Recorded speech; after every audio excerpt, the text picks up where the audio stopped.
Chapter 20. At the first glimmer of dawn, the group began to pack up and prepare to set off. As the wolf cavalry drew closer and closer, restlessness began to spread amongst the fleeing group. Sar stuffed the remaining half of the hare he had eaten yesterday into his robes, ignoring his companion, who was constantly muttering to himself. Instead, he looked around the camp, searching for that beautiful figure. Very quickly, Sar locked onto his target. Unfortunately, there was another man standing next to that figure. Sar touched the left side of his face. The whip mark was still throbbing. His companion Pam looked at Sar, who was in a daze, and could not help but snicker. "All right, Sar, stop looking. That noble young lady is not someone a commoner like you can get close to." "Who said that a mercenary can't like a noble young lady?" Sar retorted impatiently. "Haha. Do you really understand the difference in status between a commoner and a noble? Silly boy. Don't call me silly boy again." Sar turned back and glared at Pam. All right. Pam shrank back in fear, hurriedly begging for mercy. Only then did Sar let him off. His gaze once again followed that figure, and he said in a deep voice, "Pam, do you know Count Oman?" "Of course, he's the lord of Fallen Eagle City." "That's right. Then do you know how Count Oman's title came about?" "Wasn't it passed down from his father?" "Yes." "Then, do you know how his father's title came about?" "His grandfather passed it down." Pam felt that this question was rather silly. "No." Sar shook his head slowly. "It was passed down from his grandmother to his father." "So?" Pam scratched his bird nest-like hair, confusion written all over his face. "Why was it passed down from his grandmother, and not his grandfather?" Sar's eyes flashed with a strange light. "Because Count Oman's grandfather was actually a commoner mercenary." "How is that possible?" Pam exclaimed. "But that's the truth. Earl Oman's grandfather married the daughter of the former lord of Fallen Eagle City as a mercenary. Later, the son of the lord of Fallen Eagle City died, and the title was passed down to Earl Oman's grandmother, and then to the earl's father, the son of that mercenary." Pam opened his mouth wide as if he was listening to a fairy tale. Sar's eyes flashed with a strange light. It was something called ambition. He moved closer to Pam and lowered his voice as if he was making an oath. "So, the son of a mercenary can also become a noble." With that, Sar strode towards the figure. Pam stared blankly at his companion's tall back with mixed feelings. However, what Sar didn't tell Pam was that the mercenary who married the Count's daughter was a rank 6 warrior, and also the president of the Northern Frontier Mercenary Guild. Back then, he was known as the strongest person below the sanctuary realm. "Good morning, Miss Vera." "Good morning, Knight Colin. Please allow me to lead your horse for you as an apology for offending you yesterday." Colin looked at the obedient mercenary in front of him and felt annoyed. He waved his hand as if he was waving away a fly. "No need. Are you unwilling to accept my apology?" Sar immediately put on an aggrieved look, and then deliberately revealed the left side of his face. There was still a trace of blood on the whip mark on his face. Colin, a real knight should know how to forgive. Vera seemed to be deceived by the mercenary's pitiful appearance, and she actually spoke up to help him. Sar was happy, but at the same time, he felt pain in his heart. He was happy that Miss Vera spoke up to help him out. He felt pain because she actually called Colin by his name without adding the suffix knight. This was an extremely intimate way of addressing him. She was too unreserved. "No, I just think that it is a waste to ask the leader of the Firefox mercenaries to lead my horse. In fact, I have a more important task for you, Commander Sar. You think too highly of me." Sar instinctively felt that something was wrong. "Why? Are you unwilling to help me?" Colin did not give the other party a chance to refuse. Of course I am willing to help you. It would be my honor." Sar had to bite the bullet and agree, but he was already regretting it in his heart. "Very good," Colin grinned, revealing his sharp canine teeth. "In order to get rid of the pursuers behind us, we need to mislead them, so that they will not be able to figure out our real movements. So I will ask you to lead 50 people, pick the young, strong and fast, and move quickly all the way to the north. After about 20 to 30 kilometers, you will reach the bank of the Rapids River. At this time, you have to deliberately leave some traces of crossing the river to the north, but in fact, you don't really need to cross the river. You just need to quietly follow the Rapids River all the way to the east. After about 10 kilometers, you will meet up with us. Of course, when you go down the river, you have to eliminate the traces of your march. You can't attract the enemy. Do you understand? Sar listened with cold sweat. He increasingly felt that Colin was using his position to get rid of him. You want me to be the bait? No, not the bait, but a decoy, Colin said seriously. Moreover, we will cooperate with your actions. As long as you strictly follow my instructions, there will be no danger. How to cooperate? Sar was still not at ease. Colin suddenly frowned. If this was in the regular army, if Sar dared to ask such a question, the commander-in-chief could directly chop off his head. This was because the commander-in-chief had no obligation to explain his overall strategy to every general under him. After every general received a military order, they only needed to act according to the requirements of the military order. Instead of asking all sorts of questions, hesitating and being picky, even if the commander-in-chief really gave you a suicidal mission, you could only carry it out. A military order was like a mountain. Even if it really wanted to crush you to death, you could not hide. Unconditional obedience was the first priority of a soldier. But clearly, a mercenary like Sar did not have the qualities of a true soldier. Colin was very helpless. He could only patiently explain. Our cavalry will all spread out and search for the sentries of the wolf cavalry behind us. We will ensure that the enemy will not be able to see our specific movements in the next 1 or 2 days. So, as long as you hurry, you will not be caught. Sar thought for a moment, then asked. So, your plan is for me to lead a small group to deliberately create the illusion of crossing the river to confuse the enemy, while the main force finds a place to hide? That's right. Then how do you know the enemy will fall for it?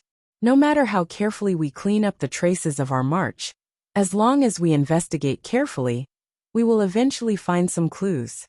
Because we will hide in a place that the enemy will never expect. What place? Colin gradually became impatient. Mr. Sar, have you been to the Rapids River area before? No. Then you will not understand. Colin gently squeezed the horse's belly and slowly moved forward. Do as I say. When you reach the south bank of the Rapids River, make the illusion of crossing the river, and then follow the river all the way to the east. You will then meet up with the main force at the hiding place that I said. You will understand by then. Knight Colin. Sar took a few steps forward and wanted to ask more questions. Mr. Sar, I believe that you will be able to complete this mission, right? Vera said gently. Sal immediately raised his head and puffed out his chest, patted it, and said loudly, Of course. I will not let you down. Unfortunately, this little mercenary who was lost in Vera's charm couldn't see that Colin, who had taken a few steps forward with his back facing him, was revealing a mocking sneer. Chapter 21. Under the radiant glow of the setting sun, a group of people were following the rapid flow of the South River towards the east. They were walking very carefully, and they were cleaning up the traces behind them as they walked. Sar, do you think we can fool the trolls like this? Pam asked in a low voice as he patted his sore back. I don't know, Sar replied with an impatient and disdainful look on his face. You will have to ask Knight Colin about this. Of course, Pam did not dare to go. He was not as courageous as Sar. When he met a noble, he was just like a normal civilian. He would never be able to straighten his back. Move faster, don't be lazy, Sar urged everyone. The west end of the river was connected to the Mirror Lake. The river was not wide, and the current was very fast. However, Sar was a very good swimmer. He looked at the river in front of him, and felt that it should not be a problem for him to cross it. Therefore, the ambitious young mercenary's eyes suddenly flashed with a trace of ruthlessness. When the moon was in the middle of the sky, Sar finally led his team to meet up with the main force. He was secretly relieved. It seemed that Colin did not lie to him. He was not an abandoned person. However, Sar did not feel grateful to Colin. Instead, he looked at the knight who was standing on the shore talking and laughing with Vera. He felt even more resentment in his heart.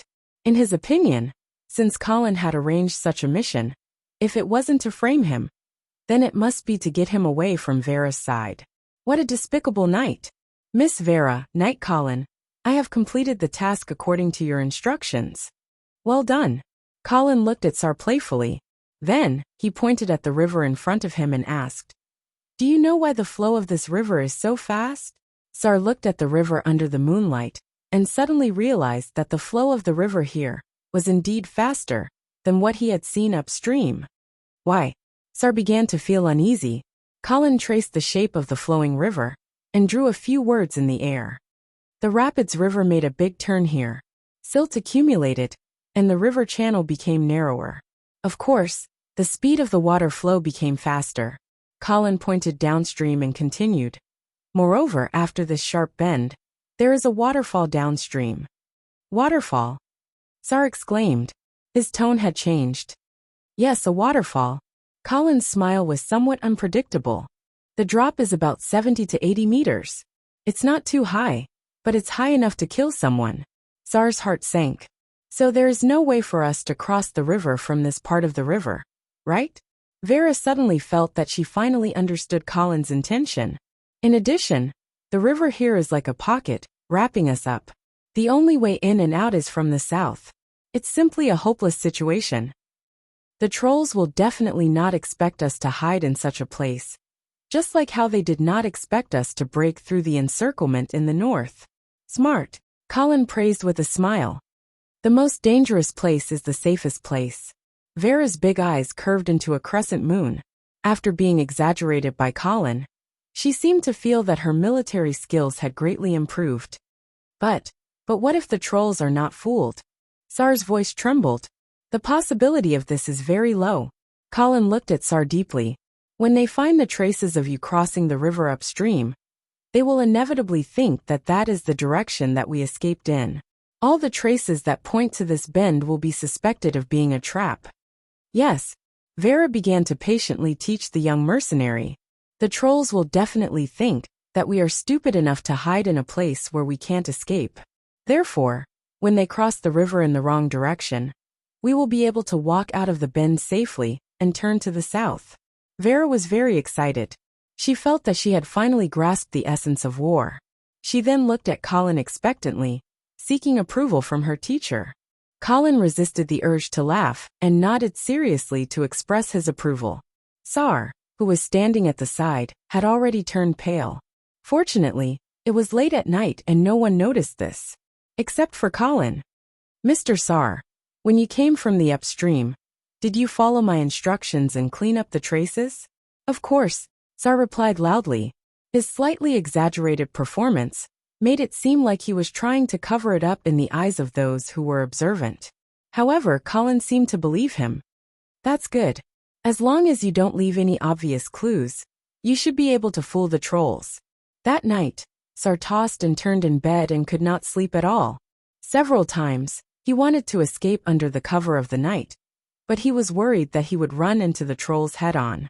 From time to time, he would curse Colin and complain about how the other party came up with such a stupid countermeasure.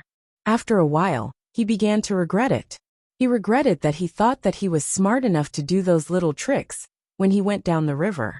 Of course, most of the time, he was thinking about Vera's graceful figure and fantasizing that he could persuade her so that she could use her magic to bring him across the moat in front of him and escape from this place of death. From then on, he would live a happy life without any shame. Sar. What happened? Sar opened his eyes in a daze. The fantasy of Miss Vera disappeared, leaving only Pam's black and ugly face in front of him. It's over. It's completely over. The trolls have discovered us, and they are turning around and heading this way. Sar felt cold all over, and the last trace of hope in his heart disappeared without a trace. At this time, Vera, Bliss and Colin were sitting opposite each other in the tent in the center of the campsite. What should we do now? Vera asked as she tried to suppress her trembling voice. The female sorceress had just thought that she had mastered the essence of war, but now, she was suddenly beaten back to her original state. Colin was not flustered at all. What is the specific situation that the scouts have discovered? Bliss was also calm as he replied. There are two groups of wolf cavalry. One of them is crossing the river upstream, and the other is coming towards us along the river bank. It seems that the enemy is not sure if we are really hiding here. Colin smiled before he asked, "How many people are there in the group of wolf cavalry?" "About 700 to 800 people." "Then what are we waiting for?" Colin spread out his hands. "Then let's fight." But, Vera's eyes were full of panic. Although they had more people on their side, Vera knew that in terms of combat power, they were absolutely no match for the wolf cavalry. Although Vera was prepared to die generously when she decided not to abandon the defeated troops, she was still prepared to die. However, Colin's plan later gave her hope. If one had some understanding of psychology, they would know that once a person was determined to commit suicide, it would be difficult for him or her to muster up the courage to die even if the obstacle disappeared. Vera was in such a psychological state now. She hesitated and was afraid. On the other hand, Knight Bliss, who had been through many battles for a long time, had a much better mentality. He still had a cold expression on his face, as if nothing in this world could move him. Suddenly, he opened his mouth and asked, "Knight Colin, did you expect this situation from the beginning?" Chapter 22. Yes, Colin wanted to deny it, but he did not know why he chose to be honest with her. What? Vera's eyes widened, and she felt as if this was the first time she had seen the young knight in front of her. "Then what about the plan? We will make it look like we are crossing the river, but in fact, we will hide in the most dangerous part of the river. Didn't you say that the most dangerous place is the safest place?" That was a lie. Colin looked into the female mage's eyes. "We have already fooled those wolf riders once. How can they be fooled again so easily?" Vera took a deep breath and gradually calmed down. She was not lacking in courage, and she only lost her composure because her hope of escaping was suddenly shattered. "Why are you doing this?" Vera had a complicated expression on her face. The glorious image that Colin had built in her heart was collapsing. "We can't run away." Colin sighed and his tone gradually became cold. "From the moment you made the decision not to abandon the defeated soldiers, you should have been aware of this. This is a battlefield of life and death. There is no room for mercy and innocence. Even if my plan deceives the soldiers and makes them think that we have really crossed the river and gone north, how long can we deceive them? They are wolf riders, and we have a large group of infantry on our side. By the time they realize that something is wrong after crossing the river, it will only take them 1 or 2 days to catch up with us. We can't avoid this battle. Therefore, since we cannot avoid this battle, the only thing we can do is to choose the most advantageous location for the battle." Colin pointed his finger at his feet and said, "This is the most dangerous place, but it is also the place where we have the best chance of winning."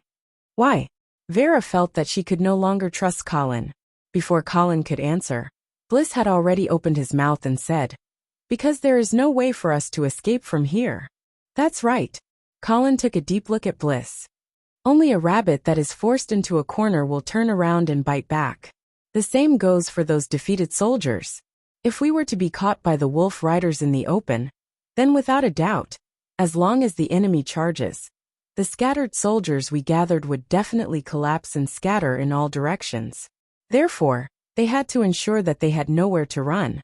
Since we don't want to abandon them, we can't let them abandon us. Either we win this battle, or we die here together." Colin's powerful remarks made Vera feel very confused. She did not know how to evaluate the young knight in front of her. He didn't know if what he did was right or wrong, whether it was her childhood in Winter City or her academic career in the Yule Tower. Everything that Vera encountered was simple and beautiful. Of course, this was also because she was well protected due to her noble status. However, Vera knew a thing or two about evil. However, she had never met someone like Colin. A brave and fearless knight? A genius who was full of schemes? An elegant and polite gentleman? A devil who plays with people's hearts?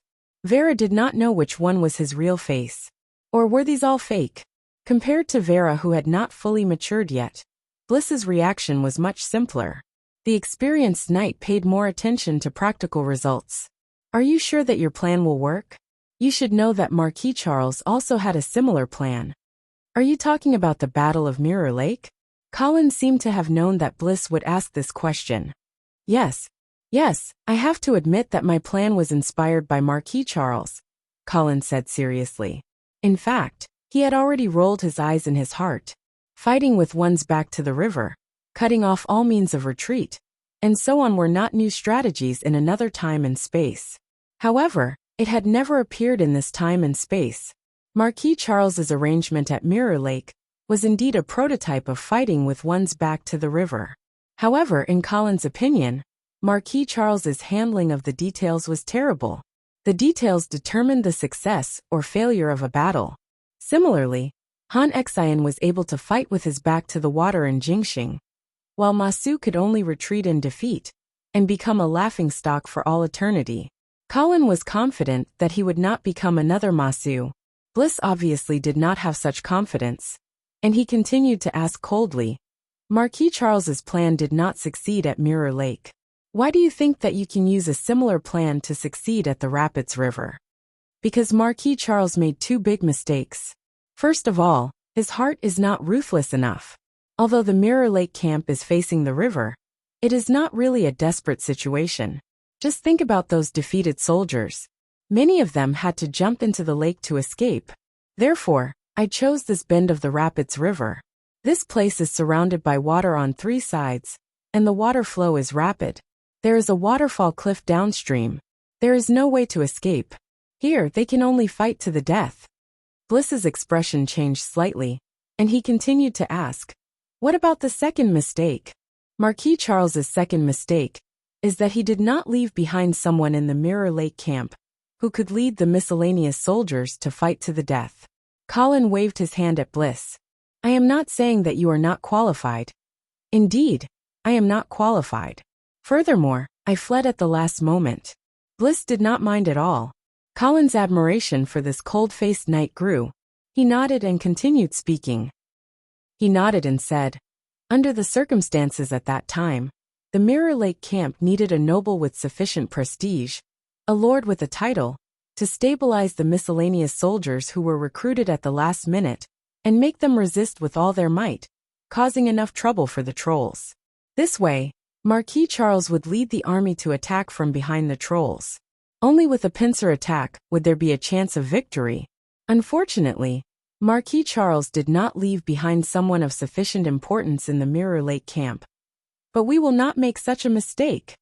After saying this, Colin stepped forward and approached Vera. He stared into her eyes and said, so this time, I will stay at the river bend as the first heir of the Baron of the Kingdom of Grey Castle. I will live and die with the soldiers. Miss Vera, I don't know if you... Of course I will also stay, Vera said without hesitation. At this time, she had decided to believe in Colin again. Of course, she had no other choice. In fact, everyone here had been plotted against by Colin. Colin nodded and turned to Bliss. Knight Bliss, please lead the cavalry away from the river bend temporarily. When the trolls attack us, you will lead the army to attack from behind. Bliss's eyes flashed. Why don't I stay at the river bend, and you lead the cavalry? No. Colin immediately rejected Bliss's proposal, because he knew that Bliss was testing them. The people who stayed at the front of the battlefield would be in the most danger, but the one who led the cavalry would still have the possibility to escape. Therefore, in order to make Bliss believe in him, Colin had no choice but to choose to stay. The people who stay at the river bend need to have enough weight. I am more suitable than you to stay. Moreover, the cavalry is your subordinate, and they will be able to fight better under your leadership. Bliss's eyes changed slightly, as if he finally recognized that Colin had passed his test, and he nodded in agreement. Then Colin glanced at Vera. I know that you have a noble status, so if you can reveal your true identity before the battle, then it will greatly encourage the soldiers. Of course, if you have any concerns, I will not force you. Vera was stunned, but she did not speak. Just when Colin thought that Vera was unwilling, he heard a clear and firm voice. Okay. Chapter 23. Ta. As soon as Knight Bliss led the cavalry away from the river, the entire camp suddenly fell into a state of panic. The news that the troll cavalry was about to catch up with them had already spread. Everyone was already in a state of panic. Now that they thought that Bliss and the others had fled, it was as if they had poked a hornet's nest. Many people had already quietly gathered together, packed up their things, and were ready to escape. At this moment, Vera and Colin appeared in front of everyone and calmed them down temporarily.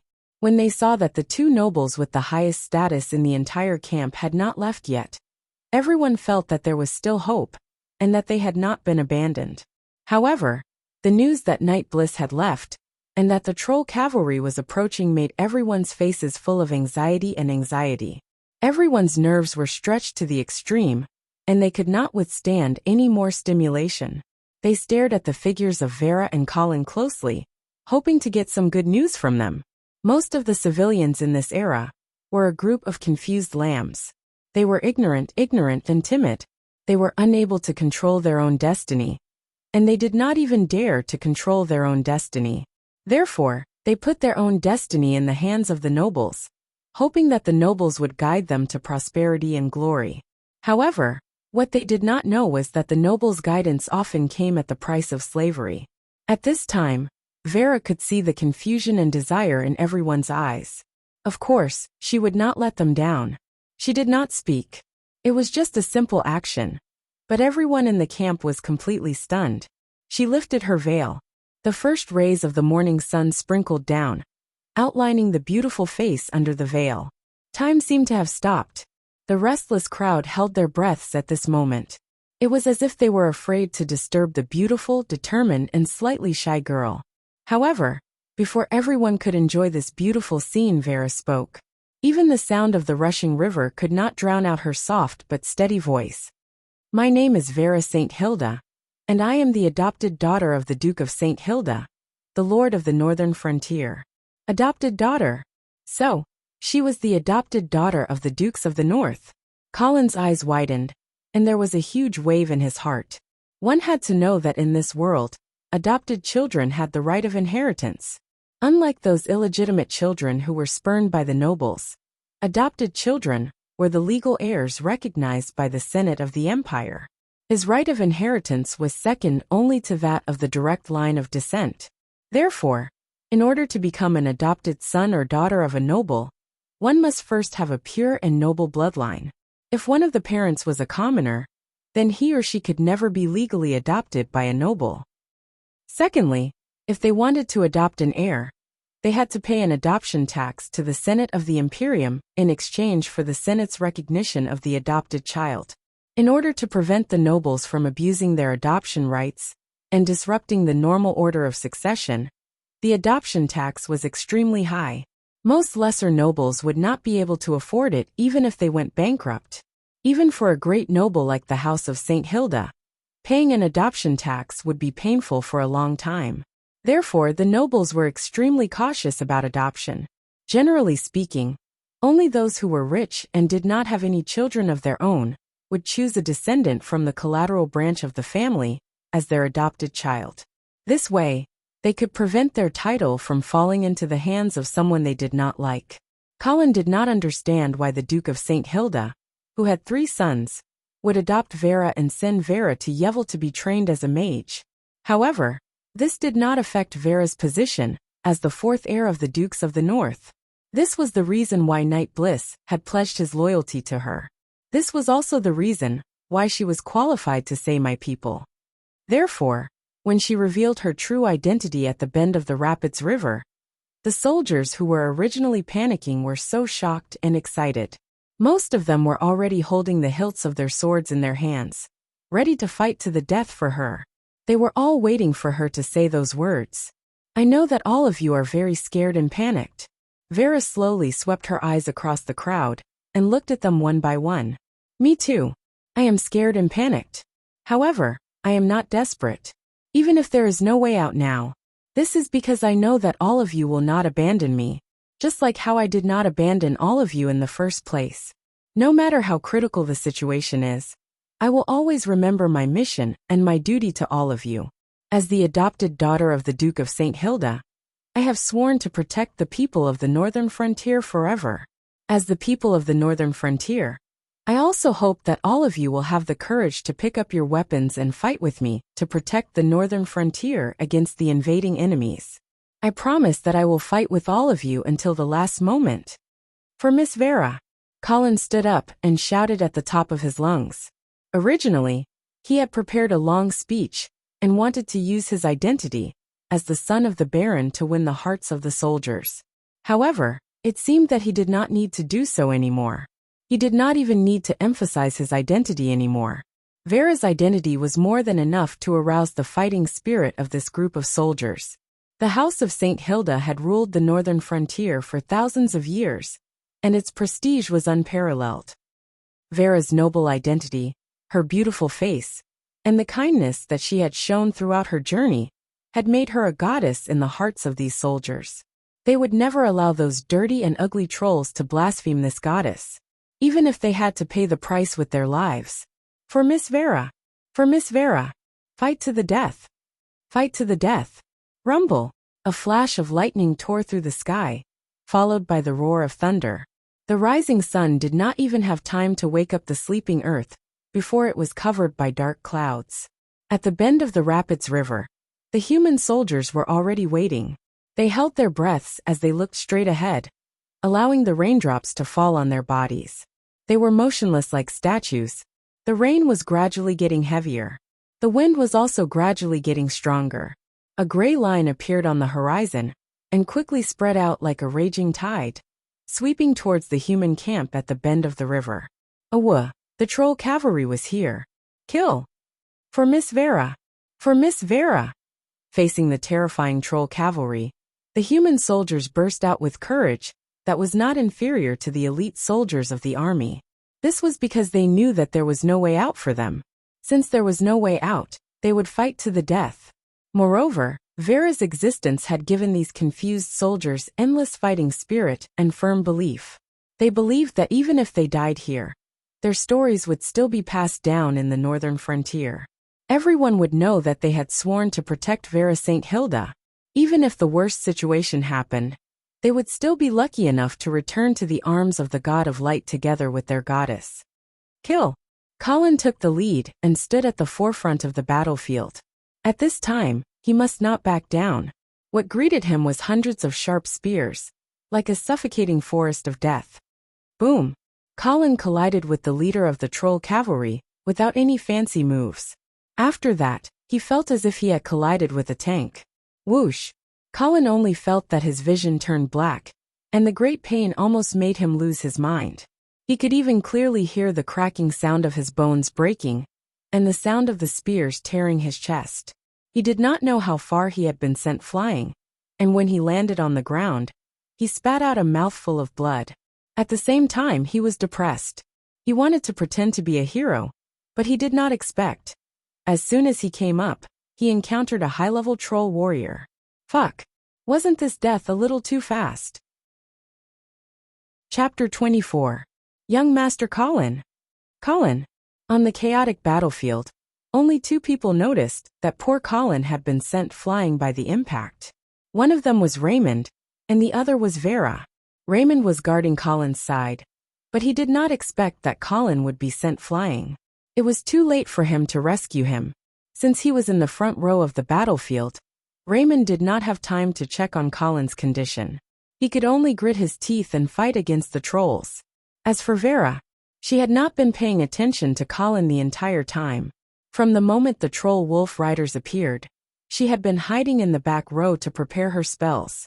She had no time to care about the situation in the front row, until she was startled by Colin, who had descended from the sky and landed at her feet.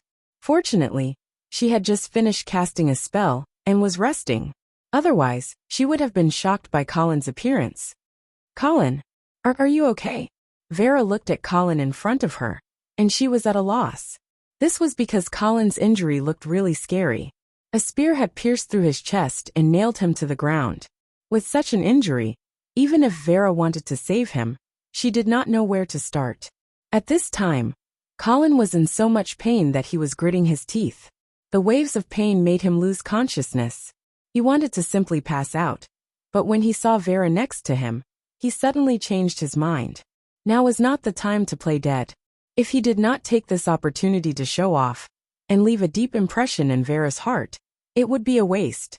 After all, this young and beautiful female mage was the fourth successor of the Dukes of the North. She was a proper big thigh. If Colin wanted to deal with Earl Oman, who was secretly plotting to seize the Angeli family's title. This was an opportunity that he must seize. Miss Vera, help me. How can I help? Pull it out. No. You will die. Even if I die. I also want to die standing, instead of being nailed to the ground like a bug. Colin's performance fully demonstrated the basic qualities of an iron-blooded tough man. Vera was so shocked that she was speechless. Hurry up. Vera grabbed the spear in front of Colin's chest with her trembling hands. Then, she hesitantly looked into Colin's eyes. There, she saw no trace of cowardice or fear of death, only determination. Vera took a deep breath before she clenched her teeth and pulled on the rope with all her might. Ah! Colin screamed. He hated himself for not being immune to pain. Colin! Vera shouted as her eyes turned red. At the same time, she quickly stepped forward to support Colin, who was barely standing up. It was a familiar soft touch and a familiar fragrance. However, Colin did not have the time to be intoxicated. The intense pain made it impossible for him to remain calm, let alone stand alone.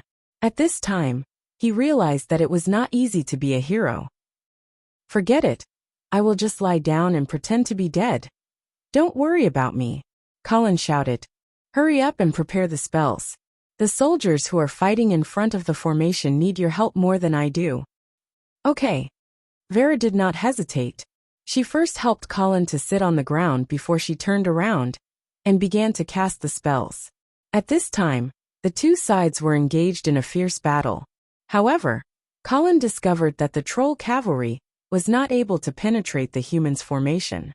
Instead, they were trapped in the formation and were tightly entangled by the soldiers who were not afraid of death.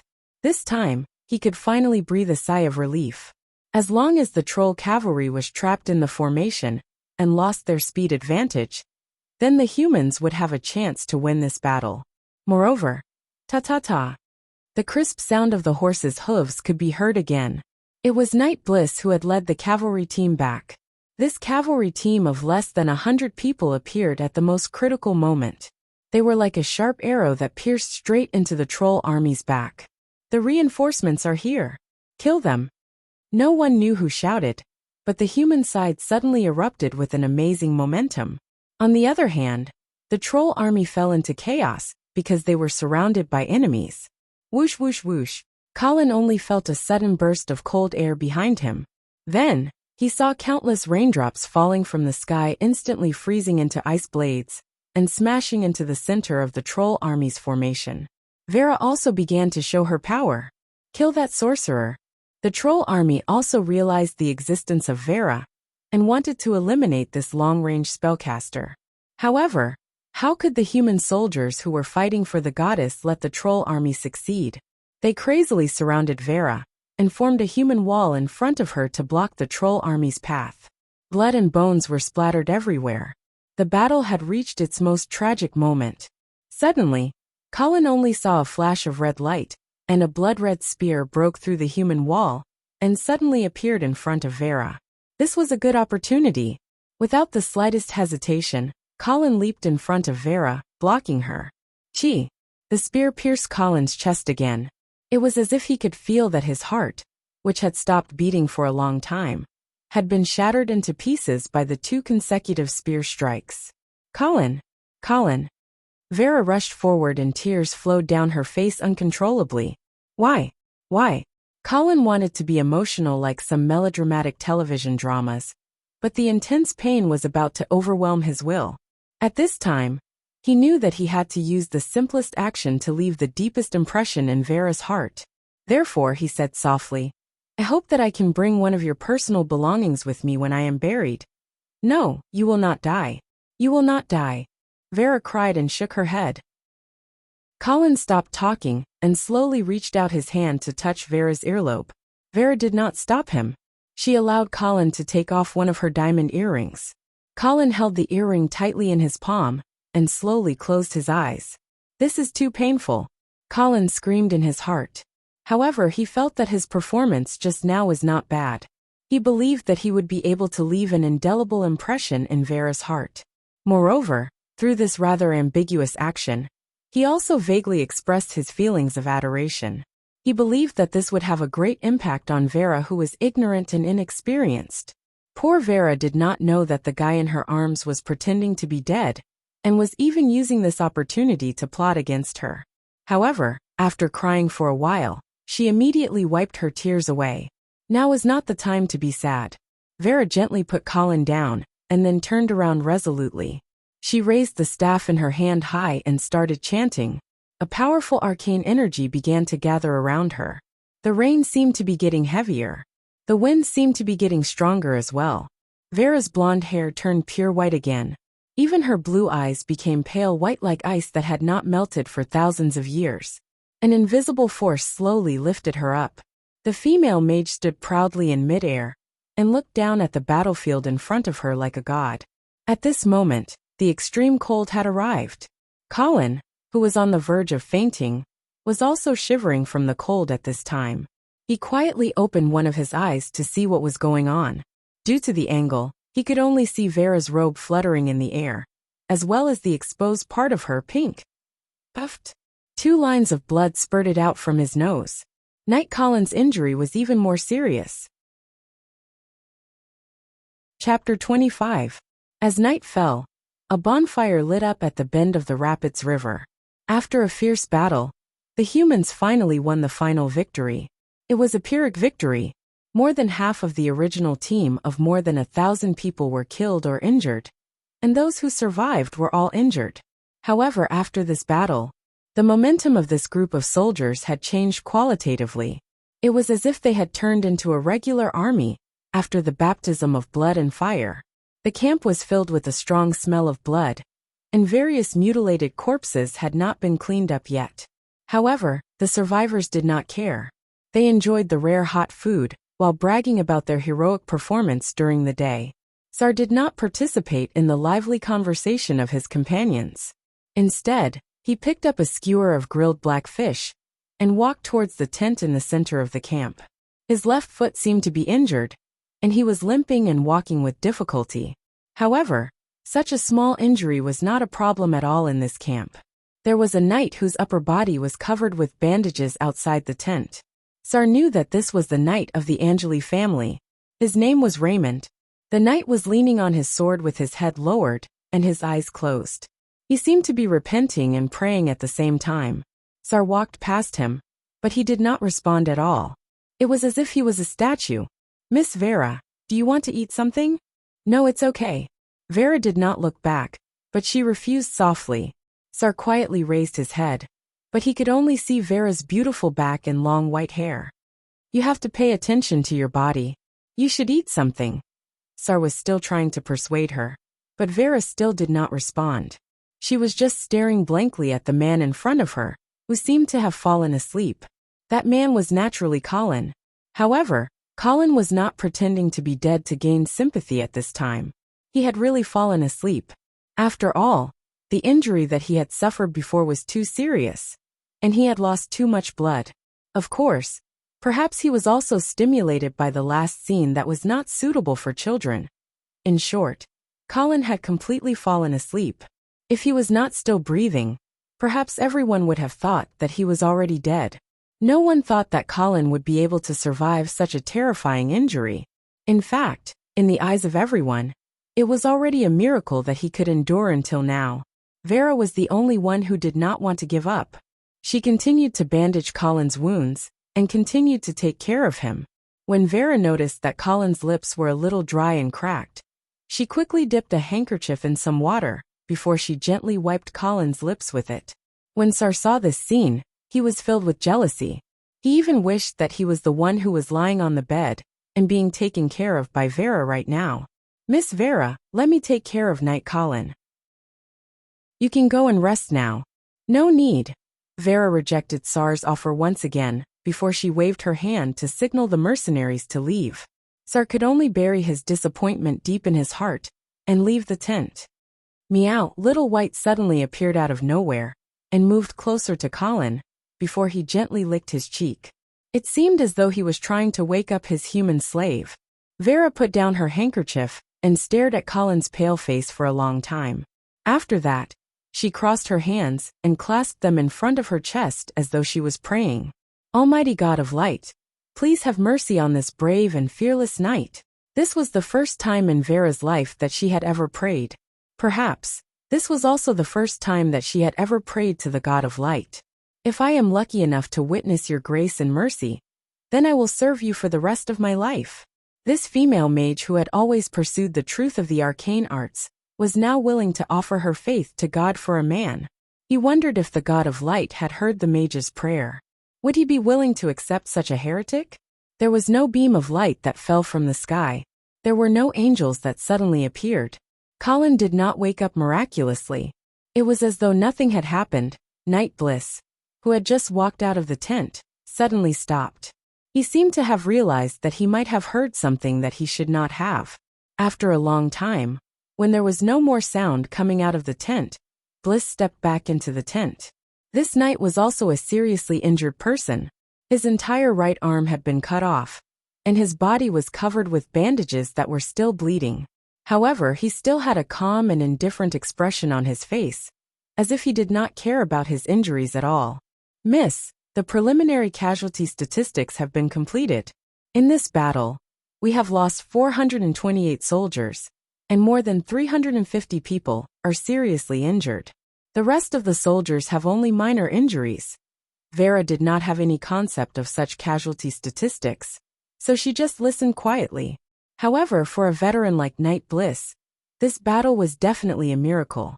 One had to know that such a ratio of casualties was enough to cause the entire army to collapse, even if it was the most elite regular army. However, the soldiers of the River Bend barracks fought tenaciously to the end, and even won the battle. Perhaps Vera had contributed a lot to this. After all, her identity had enough appeal.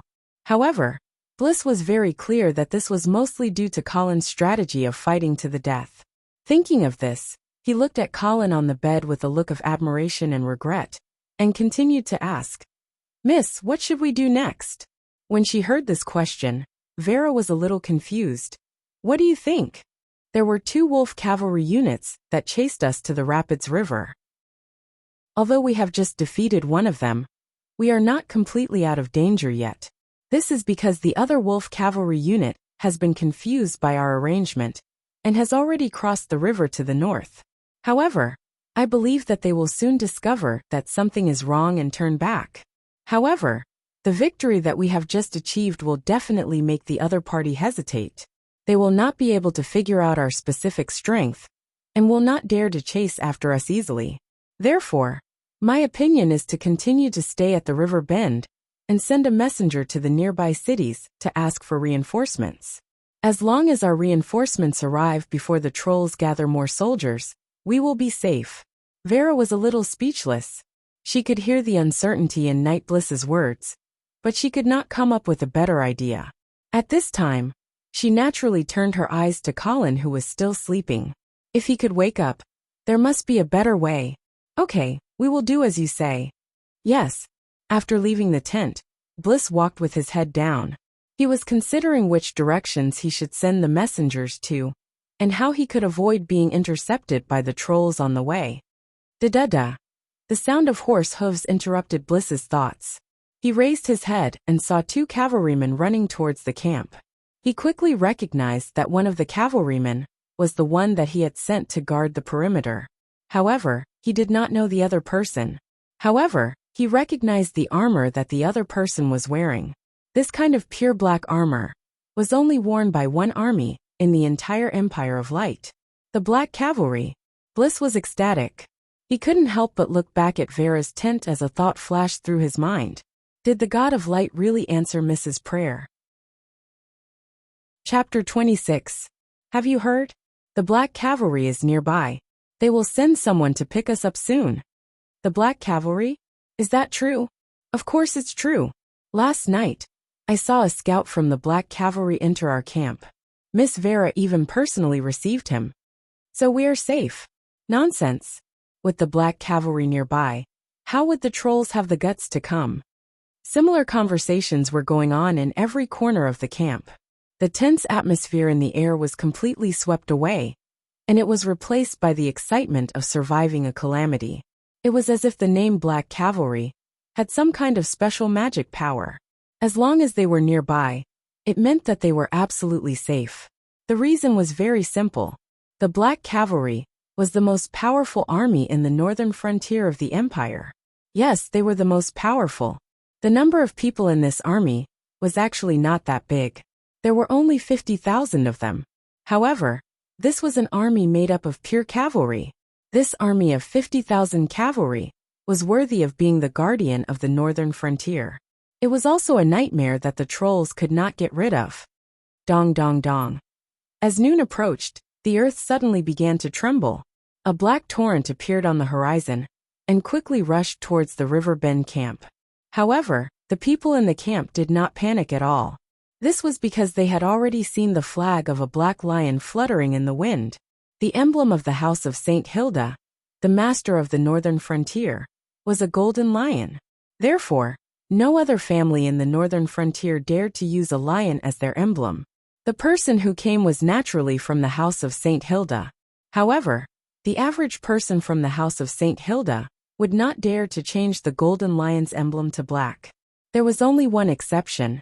He was the younger brother of the current Dukes of the North and the highest commander of the Black Cavalry, Marquis Garcia St. Hilda. Unlike the eldest son of the Duke, Marquis Charles, who had a fake title, Marquis Garcia was a feudal lord. He was also the only marquis on the northern frontier. His territory occupied almost a quarter of the entire northern frontier. It was this vast land that allowed Marquis Garcia to support the Black Cavalry, an army of pure cavalry. As the army approached, Vera also came out to greet them personally. Behind her, there were excited and even fanatical soldiers. In the northern frontier, almost all aspiring youths viewed joining the Black Cavalry as the highest honor. However, the Black Cavalry's recruitment standards were extremely strict. It was so strict that it made people wonder if the Black Cavalry didn't want any more recruits. Huff huff huff. Amidst the neighing of the horses, the Black Cavalry started to slow down. The leading knight in a black cloak lifted the visor of his helmet, revealing a dignified face. Uncle Garcia. Vera could not help but shout out loud as tears flashed in her eyes. The hardships, fights, and parting of life and death that she had encountered along the way had drained the 18-year-old noble girl both mentally and physically. Now that she had finally seen her pillar of support, she could not help but lose her composure. Marquis Garcia dismounted from his horse and walked in front of Vera with a gentle smile on his face. Welcome home. Vera did not care about maintaining the aristocratic etiquette anymore. She quickly took a few steps forward and threw herself into the arms of Marquis Garcia. Ha ha ha. Marquis Garcia suddenly laughed out loud as he stretched out his hand and patted Vera's back gently. It seems that you were really frightened by the trolls. Don't be afraid, Uncle will avenge you. Uncle. Vera suddenly felt a little embarrassed. Don't worry. Those trolls who invaded the northern frontier will not be able to return alive. Marquis Garcia looked at Vera's white hair, and his eyes flashed with a cold light. That's what I said. When such arrogant words came out of Marquis Garcia's mouth, it sounded particularly natural. No one present dared to doubt whether Marquis Garcia had the ability to fulfill his promise or not. This Marquis, who commanded the Black Cavalry, was like a god on the battlefield. Greetings, Marquis Garcia. Knight Bliss also hurriedly stepped forward and saluted. Knight Bliss. Marquis Garcia noticed that the other party's right arm was missing. It is a pity that you have lost an arm. My opponent is even more regretful because he has lost his head. Ha ha ha. Good. This is what a knight of the northern frontier should be like. Marquis Garcia thumped Bliss's chest a few times and did not hide his appreciation for him at all. Knight Bliss, who had always been calm and even indifferent, at this time, showed a rare look of respect and even fanaticism in front of the god of war of the northern frontier. Not to mention the soldiers behind him, most of them were seeing the legendary Marquis of the northern frontier for the first time. All of them were so excited that their faces turned red, as if they were waiting for Marquis Garcia's order to kill the trolls. Even Sar, who had always been a filial son, was almost unable to control himself when he looked at Marquis Garcia's tall figure at this time. I want to be like him too, Sar secretly vowed in his heart. After Marquis Garcia appeased the fanatical soldiers, Vera finally had time to step forward and ask, "Uncle, there are still many wounded people in the camp. Please immediately arrange for doctors and priests to treat them. In addition, there is also a knight who is seriously injured. Don't worry, after I received the news, I specially brought the doctors and priests who were accompanying the army." Marquis Garcia pointed to an old priest with gray hair behind him and introduced him to Vera. "I even brought Archbishop Raven with me. It is my honor to be able to serve you." Archbishop Raven bowed to Vera. "Then I will have to trouble you." Vera was relieved. Although she did not know Archbishop Raven, she knew that the position of an archbishop was not something that an ordinary priest could hold. In the entire northern frontier, the Church of Glory had only arranged 3 archbishops. The profession of a priest was not a fighting profession, and their combat power was not strong. Their main job, in addition to serving the God of glory and spreading the glory of the Lord, was to preside over baptisms and treat the sick and the wounded. It was a standard auxiliary profession. Therefore, unlike other combat professions such as warriors, knights, and mages, this profession could not be divided by strength. However, generally speaking, the higher a priest's position in the church, the stronger his healing ability would be. In Vera's opinion, this Archbishop Raven should be the God of Glory's response to her prayers. Therefore, she did not dare to hesitate, and quickly led Archbishop Raven and others to the tent where Colin was. Marquis Garcia also followed. He was very curious about the background of the knight, who could make his niece so nervous. When they arrived outside the tent, Vera and Raven went straight in. However, Marquis Garcia stopped in his tracks. "What is your name?" He had already noticed the man who had been standing outside the tent. Previously, when everyone had gathered around to welcome him, this man was the only one who had stayed behind and refused to budge an inch. "Dear Marquis, my name is Raymond Mauben, and I am a knight of the Angeli family." "Then the one inside is the son of the Baron Knight Colin Angeli."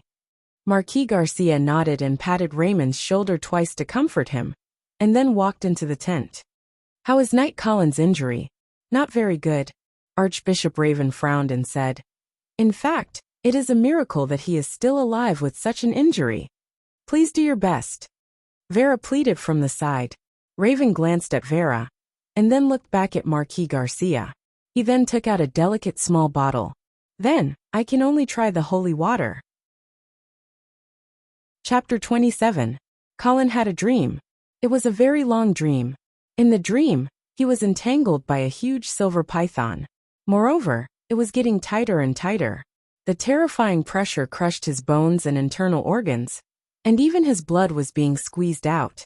He felt like an orange that had been thrown into a juicer. He was afraid that becoming a dried corpse was his unavoidable fate. Of course, Colin was unwilling to give in, but his limbs were tightly entangled, and he could not move at all.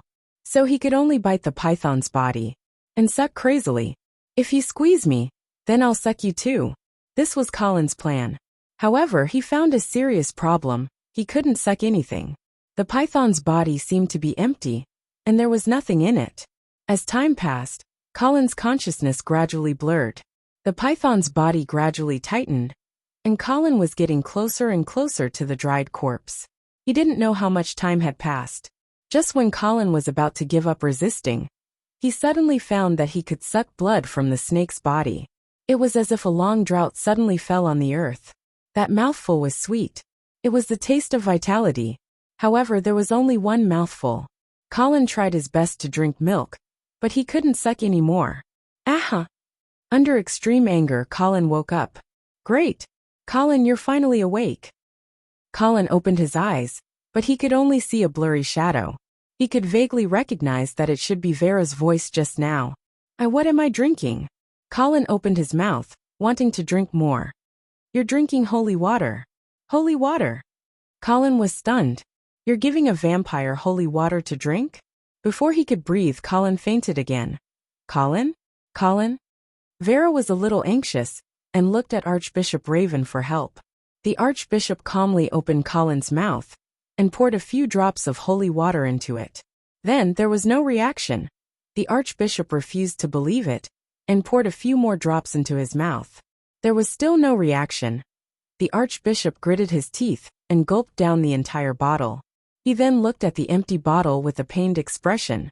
After all, the water he gave Colin was pure holy water. Normally, the holy water used by the church for treatment was diluted 1,000 times with water. Although he only had a small bottle in his hand, after dilution, it was enough for a parish to use for a whole year. But even so, there was still no reaction. The archbishop checked Colin's breathing, then pried open Colin's eyelids to take a look. After fiddling with it for a while, he said in an uncertain tone, "His injuries seem to have stabilized. He should be fine after some rest." Vera heaved a sigh of relief and quickly thanked him. When Marquis Garcia and the others saw this, they left the tent and let Colin rest. Vera was the only one who stayed behind. When Marquis Garcia saw this, he did not say anything, but he frowned slightly. After leaving the tent, he asked Knight Bliss, "Tell me about Knight Colin." "Yes, sir." Bliss followed behind Marquis Garcia and explained, "He is the son of Baron Angelo, the Lord of Greycastle Town. He was on the way to Eagle City with a mercenary group when he was sent to Mirror Lake Camp by Marquis Charles." "Mercenary group?" Marquis Garcia was a little confused. He is the son of a baron. Why would he follow a mercenary group to Eagle City? It should be to hide his identity. I asked the son of the leader of the mercenary group, and he said that Knight Colin used the false identity of the son of the Sioux Duo Viscounts to sneak into the mercenary group. Bliss had indeed checked Colin's identity and origin, and the filial son Sar obviously would not help Colin hide anything, so he told him everything truthfully. "Is the Angeli family close to the Sioux Duo family?" "As far as I know, the two families do not have much contact. However, recently, the territory of the Sioux Duo Viscounts has been occupied by the trolls, so Colin probably thought that pretending to be a knight of this family would not be easy to be seen through, and he would not be investigated." Marquis Garcia nodded and made his own judgment. Yes, pretending to be an identity, and no one from the Angeli family following him. "I am afraid that something has happened to the Angeli family." Bliss thought for a moment, and then he provided another piece of information. "Sir, Baron Angelo unfortunately died in battle when he was following Marquis Charles." "That's right." Marquis Garcia smiled indifferently. "I guess it is a matter of the inheritance of the Baron, haha. There is nothing else new." Obviously, the fight for the Baron's title would not attract Marquis Garcia's attention, so he mentioned it lightly, but did not ask any more questions. Instead, he let Bliss continue his story. Miss Vera also happened to be on the way back to the northern frontier when she received the conscription order, and she also came to the Mirror Lake camp. As Bliss spoke, he observed Marquis Garcia's reaction, especially when he mentioned that Marquis Charles used all the urgently recruited soldiers as bait. Bliss looked at Marquis Garcia with a slightly nervous look. Marquis Garcia was expressionless. "We fled all the way to the south, but we could not get rid of the wolf cavalry behind us. Knight Colin suggested that we turn around and go to the north, in the direction where the wolf cavalry least expected to break through. On the way to the north, we encountered the defeated soldiers who escaped from the Mirror Lake battlefield. After gathering the defeated soldiers, we were gradually caught up with. Colin suggested that we hide in the bay of the Rapids River and arrange some soldiers. In the end, we had no choice but to fight back, and we won." After Bliss finished speaking, he stood quietly aside, waiting for Marquis Garcia's instructions. Marquis Garcia looked at the turbulent Rapids River in front of him, but he did not speak. After a long time he asked, "What kind of person do you think Knight Colin is?" Bliss was stunned, but he quickly said bluntly, "Brave, loyal, intelligent, and a person who was born to be on the battlefield." Garcia smiled noncommittally. "It seems that you have a high opinion of him." Bliss nodded solemnly. If it was before the battle at the bay of the Rapids River, Bliss's impression of Colin was not very good.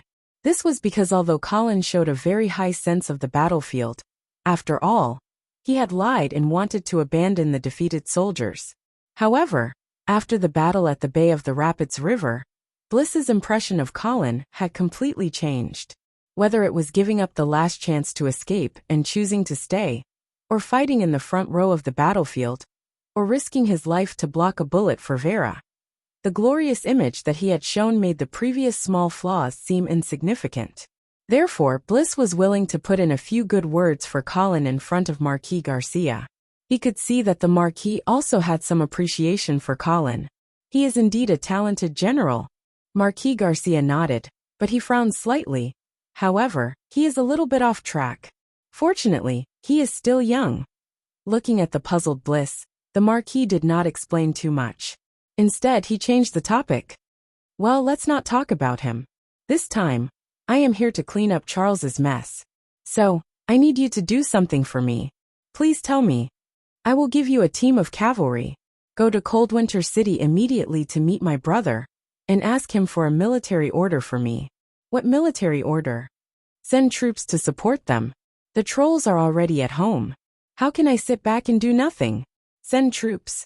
Bliss was a little puzzled, but he immediately reacted and his face turned pale in an instant. Didn't you receive the Duke's order to send troops to support them? No. Marquis Garcia looked at Bliss with interest. I sent troops without permission. Bliss only felt a chill run down his spine, and a terrible thought emerged in his mind uncontrollably. However, he still lowered his head and said in a deep voice, Yes, Marquis. I will set off now. Chapter 28. Colin woke up. He looked around and found that he was still in the original tent. He did not know how many days he had been in a coma. He could only judge from the surrounding light that it was night time. In addition to him, there was one other person in the tent, Vera. She was lying quietly on the edge of the bed, seemingly asleep. Colin looked at Vera's white hair, and there was a trace of warmth in his heart. It was undeniable that his previous actions were indeed a show, by relying on his undying body. But it seemed that he had gone a little too far. Now that he thought about it, when he was injured for the first time, he was still able to control the injury. But the second time, when he blocked the bullet for Vera, he could not control it anymore. The severe pain and the severe wound made Colin unable to stop the bleeding in time. In addition, he also saw some scenes that were not suitable for children. In short, Colin felt that this accident should be caused by excessive blood loss. It seemed that he must stop the bleeding immediately, if he was injured in the future. Colin secretly warned himself.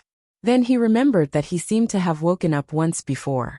Moreover, at that time, there was a priest pouring holy water into his mouth. However, the holy water did not seem to cause any harm to him. Instead, it helped him recover from his injuries. No, it was not just recovering from his injuries. Colin carefully felt the changes in his body.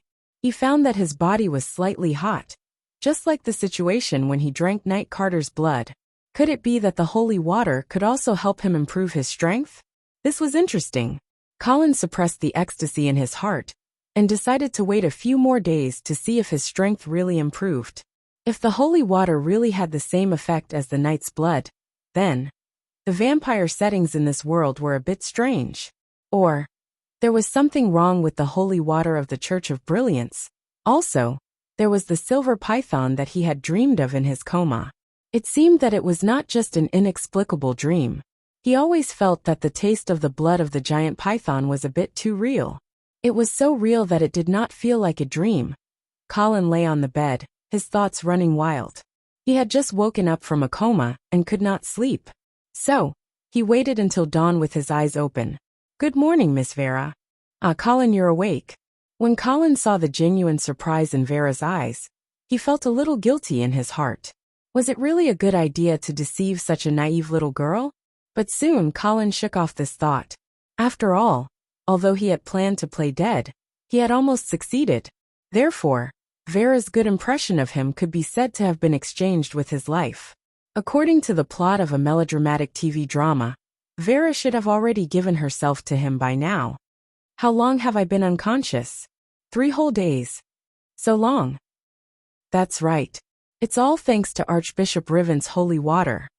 Colin secretly remembered Raven's name, and at the same time inquired. Then I must thank him. I wonder why Archbishop Riven is here. He came here with my uncle Marquis Garcia. By the way, my uncle brought the Black Cavalry to support us, so we are safe. Marquis Garcia is here too.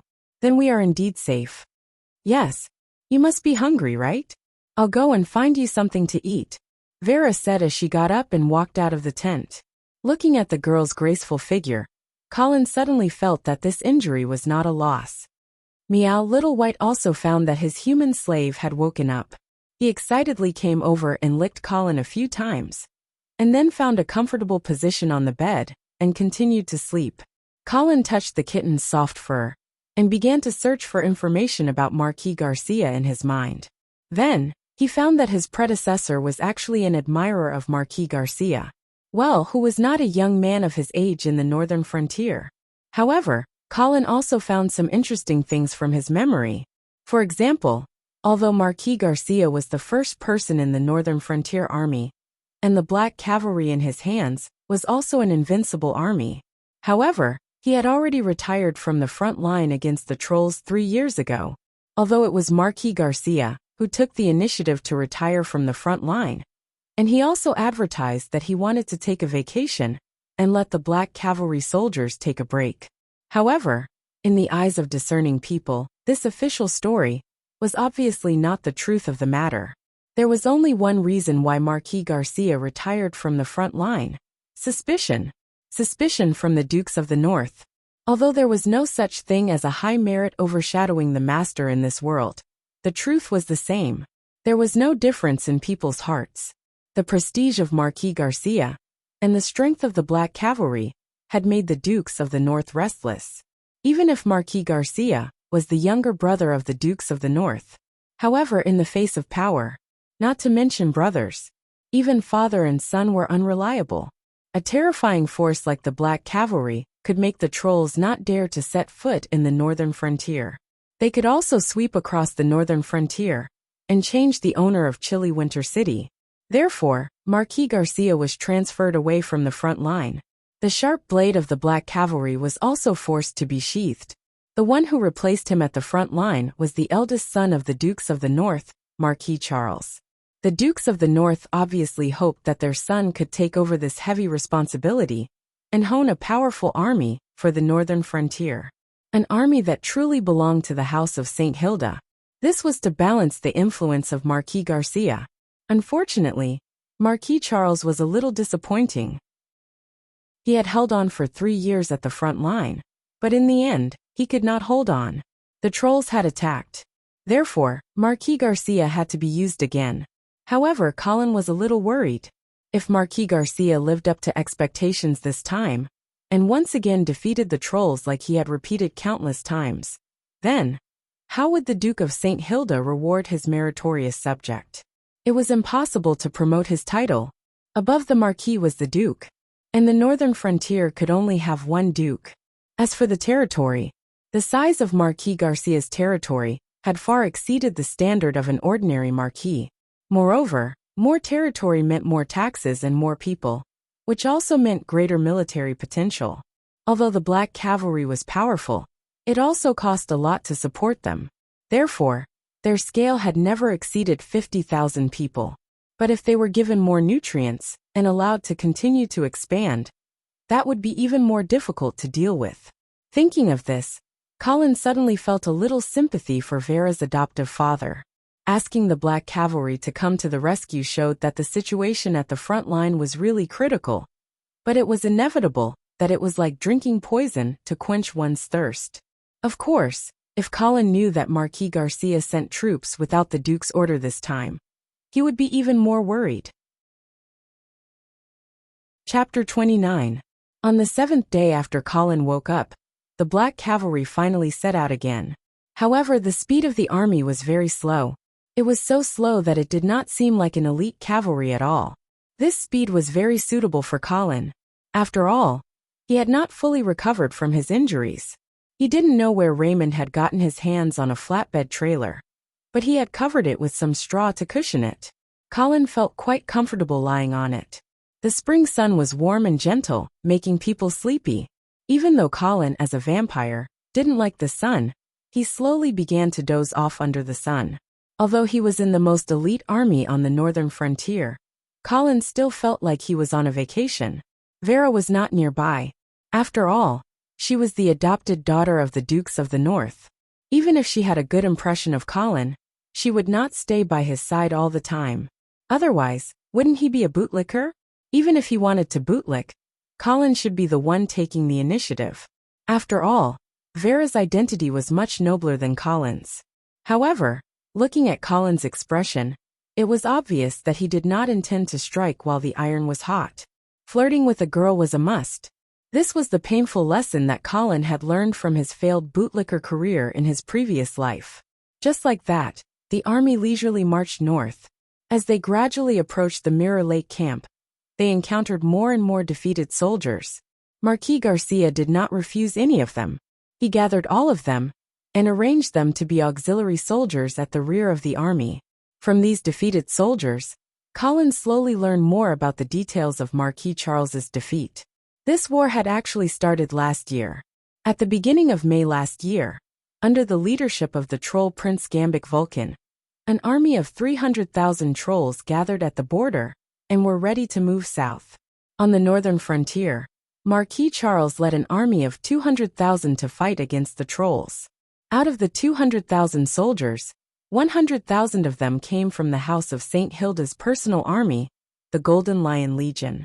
The other 100,000 were the private armies of the various lords of the northern frontier.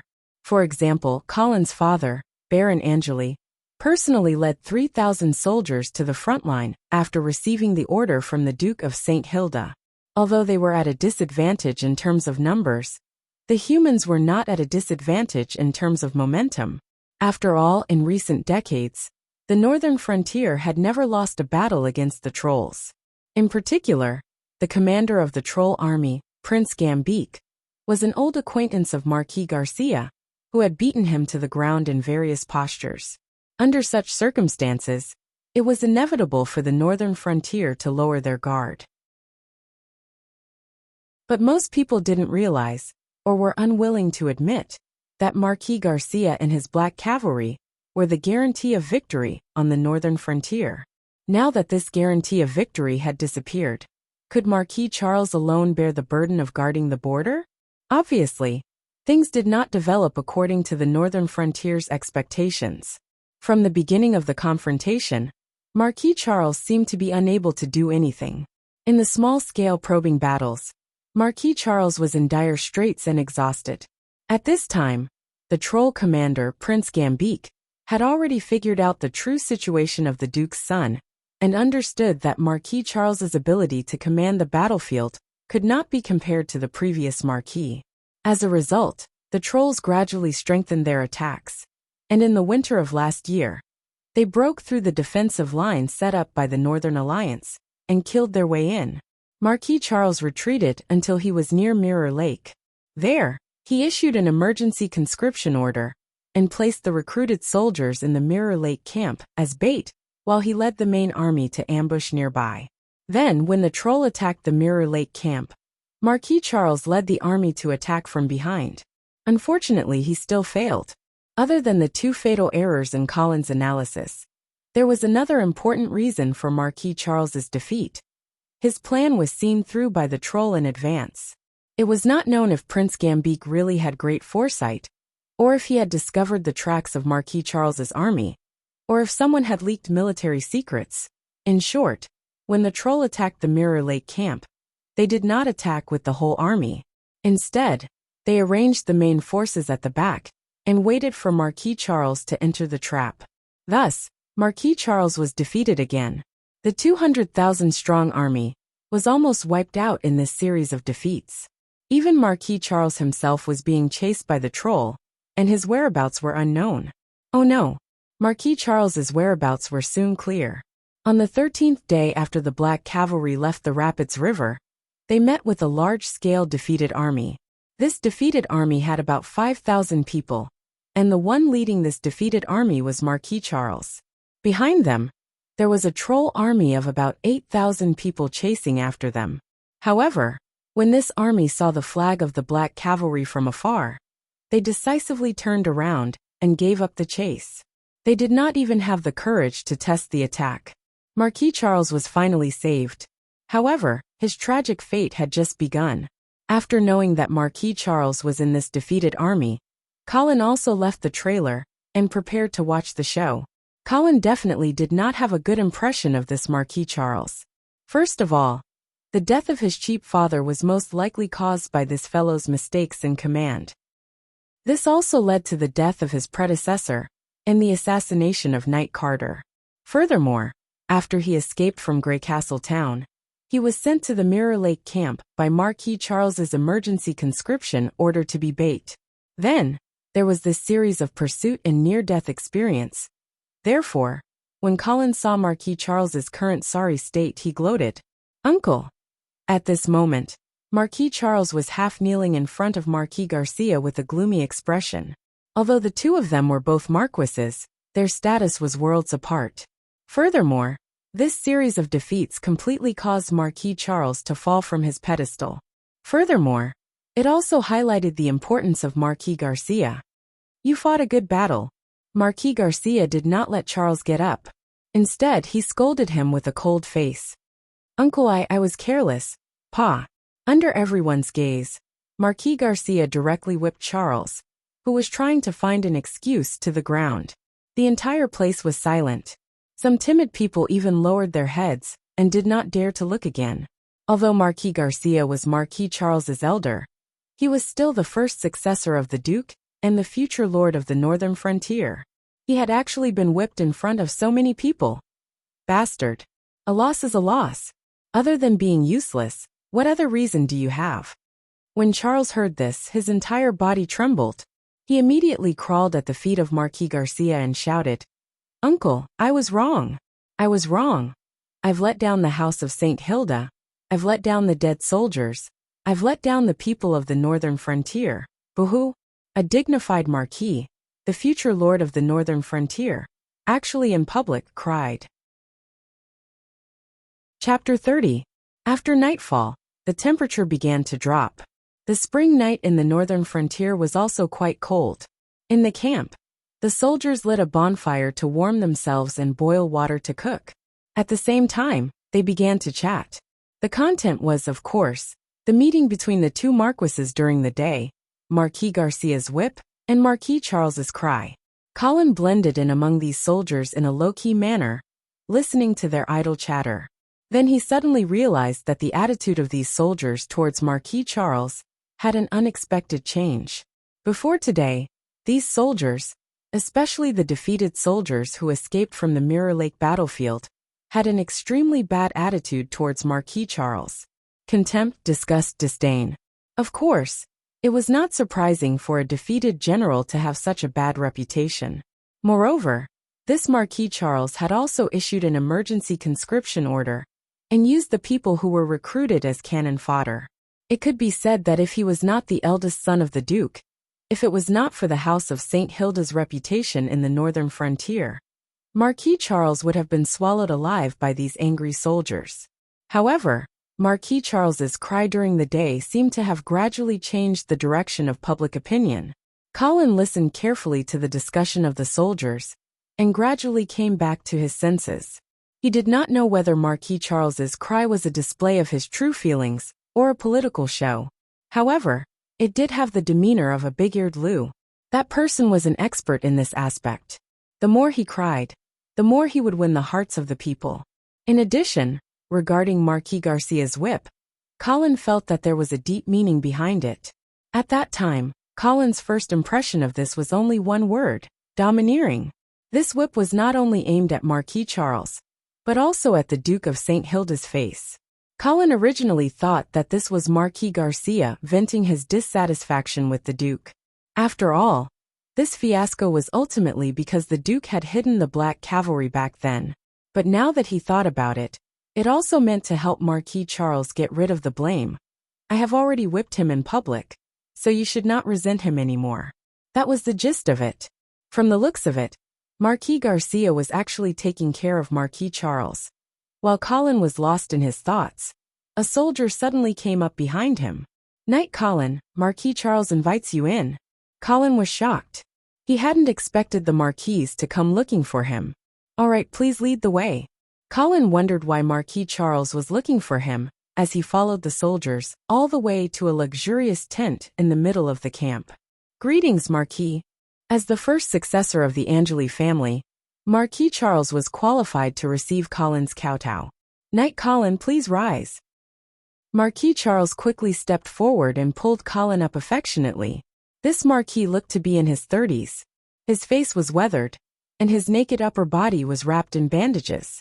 It was unknown whether he had really suffered so many injuries, or if he was just putting on a show. However, Colin didn't care about this. He wasn't like those soldiers who would be forgiven and sympathized with just a few cries from the higher-ups. "May I know what orders the Marquis has for me?" Colin discreetly shook off Marquis Charles's overly affectionate hands and bowed as he asked. Marquis Charles didn't answer immediately. Instead, he turned around and took a two-handed sword from a guard, solemnly handing it over to Colin. "I'm sorry, Knight Colin. Your father, Baron Angeli, unfortunately died in the front lines. It's all my fault. This is his sword, please. My condolences." Marquis Charles started sobbing again as he spoke. Colin couldn't help but admire his acting skills. His tears came at the drop of a hat. Much better than some of the dead-faced young hunks. "Marquis Charles, don't be like this. My father sacrificed his life for the country. It's his honor, not your fault." Colin also tried his best to squeeze out a few tears, his face impassioned. "I swear that I will kill all the invading trolls and avenge my father. Please give me this opportunity, Marquis Charles." Marquis Charles's eyes lit up, obviously not expecting Colin to be so tactful and cooperative. He held Colin's hands and said loudly, "Don't worry, Knight Colin. I promise you that I will kill all these damn trolls and avenge Baron Angeli and the other soldiers of the northern frontier who sacrificed their lives." Colin suppressed the disgust in his heart and said, "Thank you, Marquis Charles. This is what I should do, Knight Colin." The two of them held hands and looked at each other with tears in their eyes. The atmosphere gradually became a little more intimate. After a long time, the two film kings finally calmed down from the atmosphere just now. Marquis Charles collected his emotions and pulled Colin to sit down together with him. "Knight Colin, I heard from Vera about your experience of escaping, so on behalf of my father and the House of St. Hilda, I want to thank you for protecting Vera from the trolls. This is what I should do." Marquis Charles nodded, and then his tone suddenly became a little ambiguous. "Knight Colin, from my sister's story, I can clearly feel that she values you. Moreover, I heard that she personally begged Archbishop Raven to treat you with pure holy water. Haha. I have never seen my sister value another man so much in all these years. Miss Vera's kindness, I will never be able to repay it." Colin understood that Marquis Charles probably saw his military talent from Vera's narration, and that was why he wanted to buy people's hearts now. However, if Marquis Charles had extended an olive branch to him before this battle, Colin would not hesitate to be loyal to him. But now, Colin would not easily get on this broken boat that was in danger of capsizing. "However, Knight Colin, even if you inherit the title of Baron of the Angeli family, I am afraid that if you want to marry my sister, you will not be able to." Marquis Charles continued speaking, as if he was speaking from the bottom of his heart. "Marquis Charles, how would I dare to have such thoughts? Miss Vera is a goddess-like figure. How would I dare to blaspheme her?" Colin would not admit that he had such thoughts. "Haha, Knight Colin, you don't have to belittle yourself like this." Marquis Charles smiled and waved his hand. "With your talent, you will definitely be able to make contributions on the battlefield, and it will not be difficult for you to be promoted. Marquis Charles, you are overpraising me. Fighting for the northern frontier is my lifelong wish, and I dare not ask for more." Colin felt a little despised in his heart.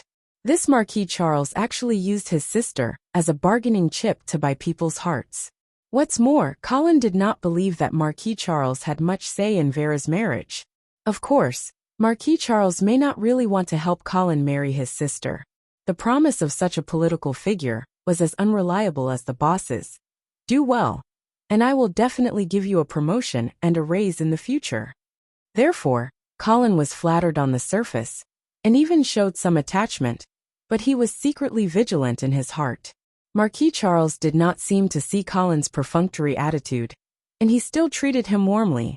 The two talked for a long time, and it was as if they regretted not having met earlier. It was not until late at night that Colin got up and said goodbye.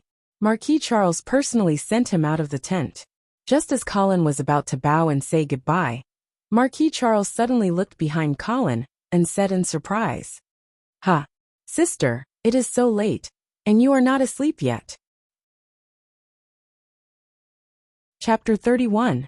Colin turned around and saw Vera standing not far away from him. Under the cold moonlight, Colin was surprised to find that the Duke's adopted daughter was not wearing the loose mage robe. Instead, she had changed into a pure white noble dress. Her long blonde hair was still wet, and it seemed that she had just finished bathing. Her sea-blue eyes sparkled with a mesmerizing halo, revealing a trace of surprise after seeing Colin. "I couldn't sleep, so I came out to take a walk. Didn't you sleep too?" "Haha. I just exchanged my experience with Knight Colin about fighting against the trolls." Marquis Charles patted Colin's shoulder and gave him an ambiguous look. "I will go to sleep first. You two can talk." After saying this, Marquis Charles decisively went back to his tent, leaving Colin and Vera alone. Colin suddenly realized that he had not seen Vera for a long time after his injury got better. Looking at the delicate face of the other party, Colin suddenly smiled and made a bold evaluation. "Your dress is much better than the mage robe." Indeed, the mage robe was too loose, and it could not highlight Vera's beautiful figure.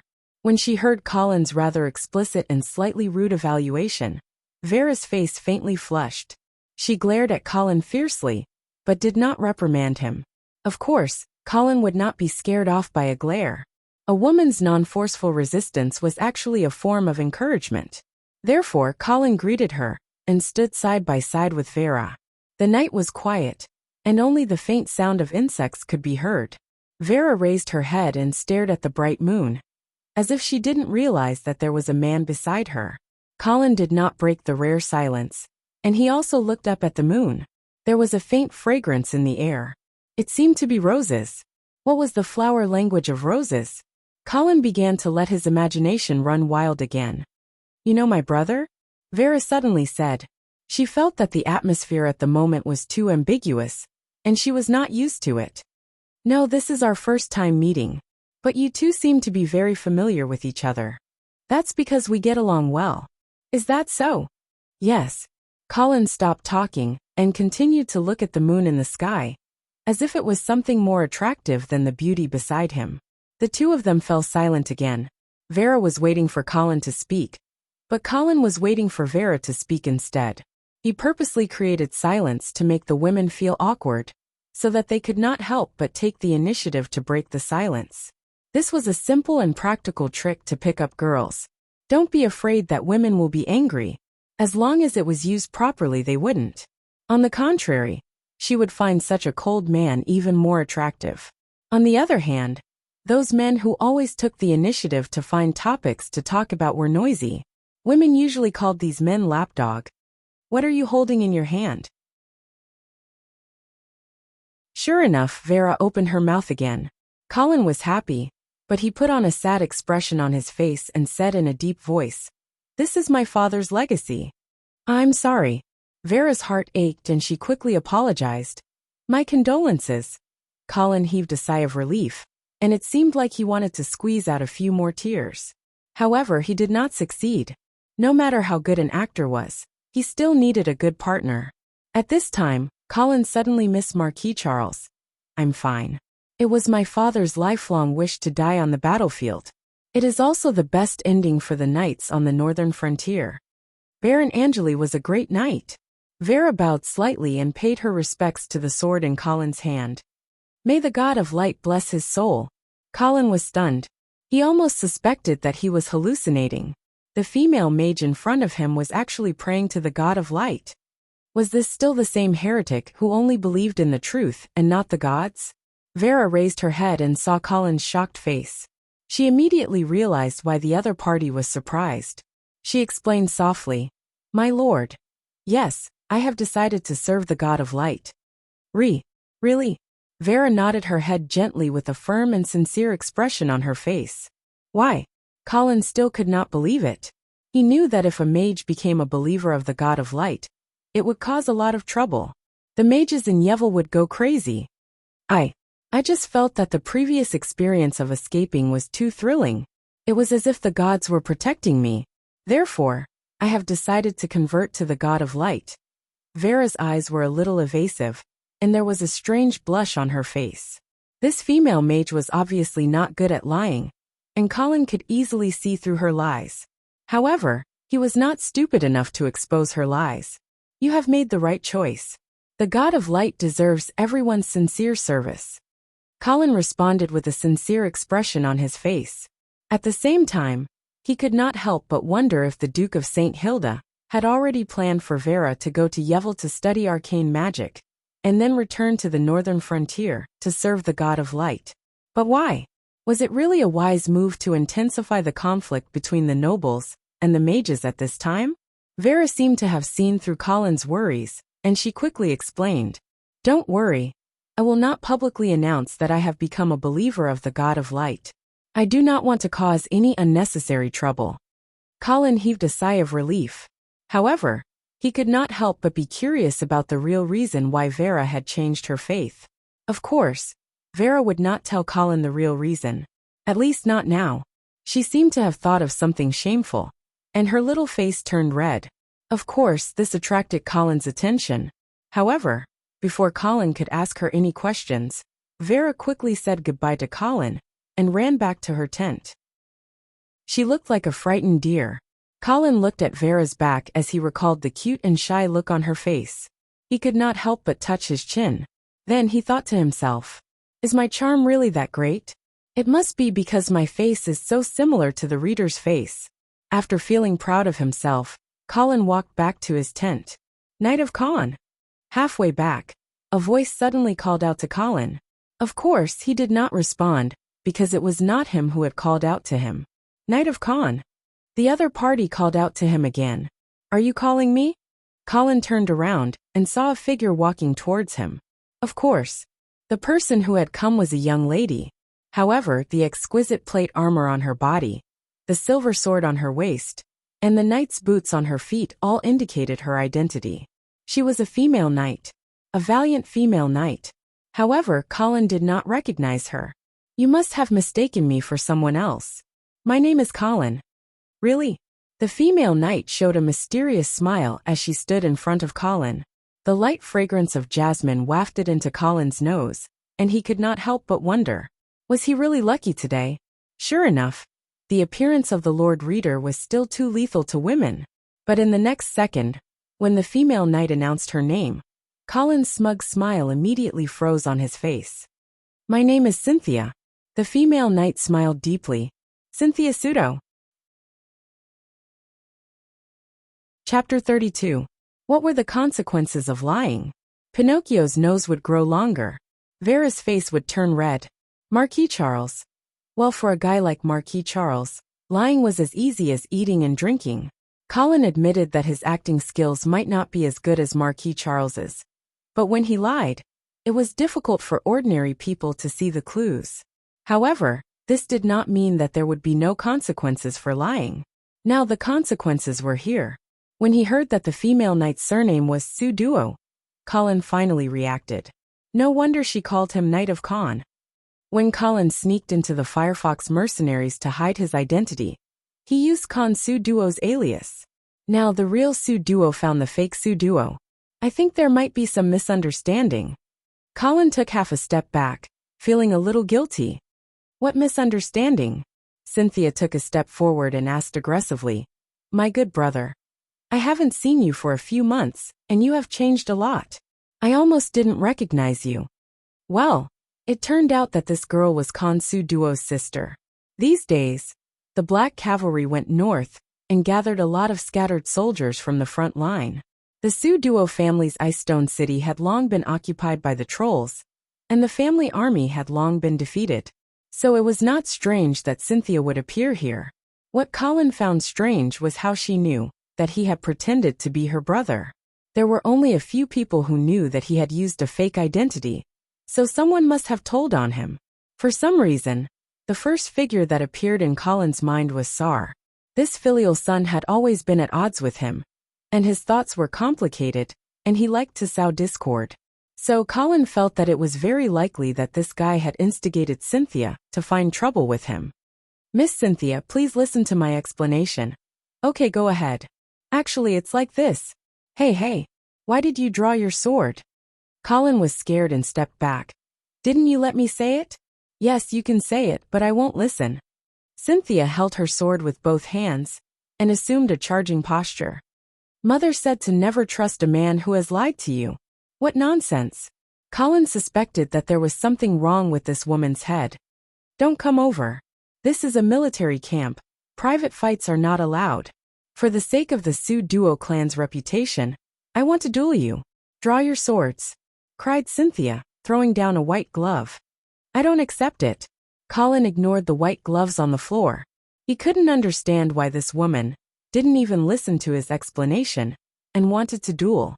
Was there such a big grudge between them? Haha, coward. I will count to 3, and then we will attack. Cynthia obviously didn't care about the military rules that forbade personal fights. These things were actually used to restrain the lower-ranked soldiers. For the nobles, they were not very useful. 1. Cynthia's voice was as hard as iron. Cold sweat seeped out of Colin's forehead, and his right hand involuntarily gripped the hilt of his sword. He already understood that this woman would not listen to reason. Since she couldn't be reasoned with, he wasn't afraid of fighting. Colin had once faced the charge of nearly 1,000 wolf cavalry, and he was fearless in the front row. Now it was just a woman, so of course it couldn't scare him. Moreover, thanks to Archbishop Raven's holy water, Colin had already been promoted to a Tier 2 knight. At his age, Tier 2 was already quite a high standard. The crazy woman opposite him looked to be about the same age as him, so she shouldn't be more than this rank. 2. Cynthia counted again, her expression cold. Colin took a deep breath and pulled out the longsword at his waist. Then, he saw the female knight opposite him immediately turn into a golden bolt of lightning and charge towards him. Fuck. Didn't you say to count to 3? Bang. Colin only felt a huge impact. It was as if he had been hit by a tank, and his entire body flew backwards. Fuck. This crazy woman was probably a Tier 3 knight. The Lord of Light, illuminate the world. Cynthia still had time to chant a prayer. Coupled with the golden holy light emitted from her body, the scene was extremely Chinibu. However, Colin didn't have time to complain because the other party slashed at him again. Clang! Colin barely managed to block it, but the huge impact made his hands numb, and he almost couldn't hold the sword. My heart is holy, cleanse the evil. Cynthia's pupils had already turned pure golden, without a trace of human emotion. She was as cold as a god. Bang! Colin was sent flying by a kick. This time, he flew further and directly smashed into a nearby tent. The soldiers in the tent ran out in a panic, only to see Cynthia emitting golden light.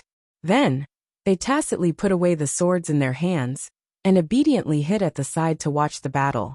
The two knights were fighting, so the soldiers naturally didn't dare to meddle in other people's business. Pfft! Colin spat out a mouthful of blood. He felt that many of his ribs should have been broken, and the injuries that he had almost recovered from previously had relapsed. Woman, don't go too far. Of course, this little threat would not be taken seriously by Cynthia. She still resolutely raised her sword and rushed over. Fearless, unparalleled. The other party's unreasonable and arrogant attitude finally angered Colin completely. Colin let out a beast-like roar. In his memory, an indescribable anger and hatred surged out and instantly dominated his will.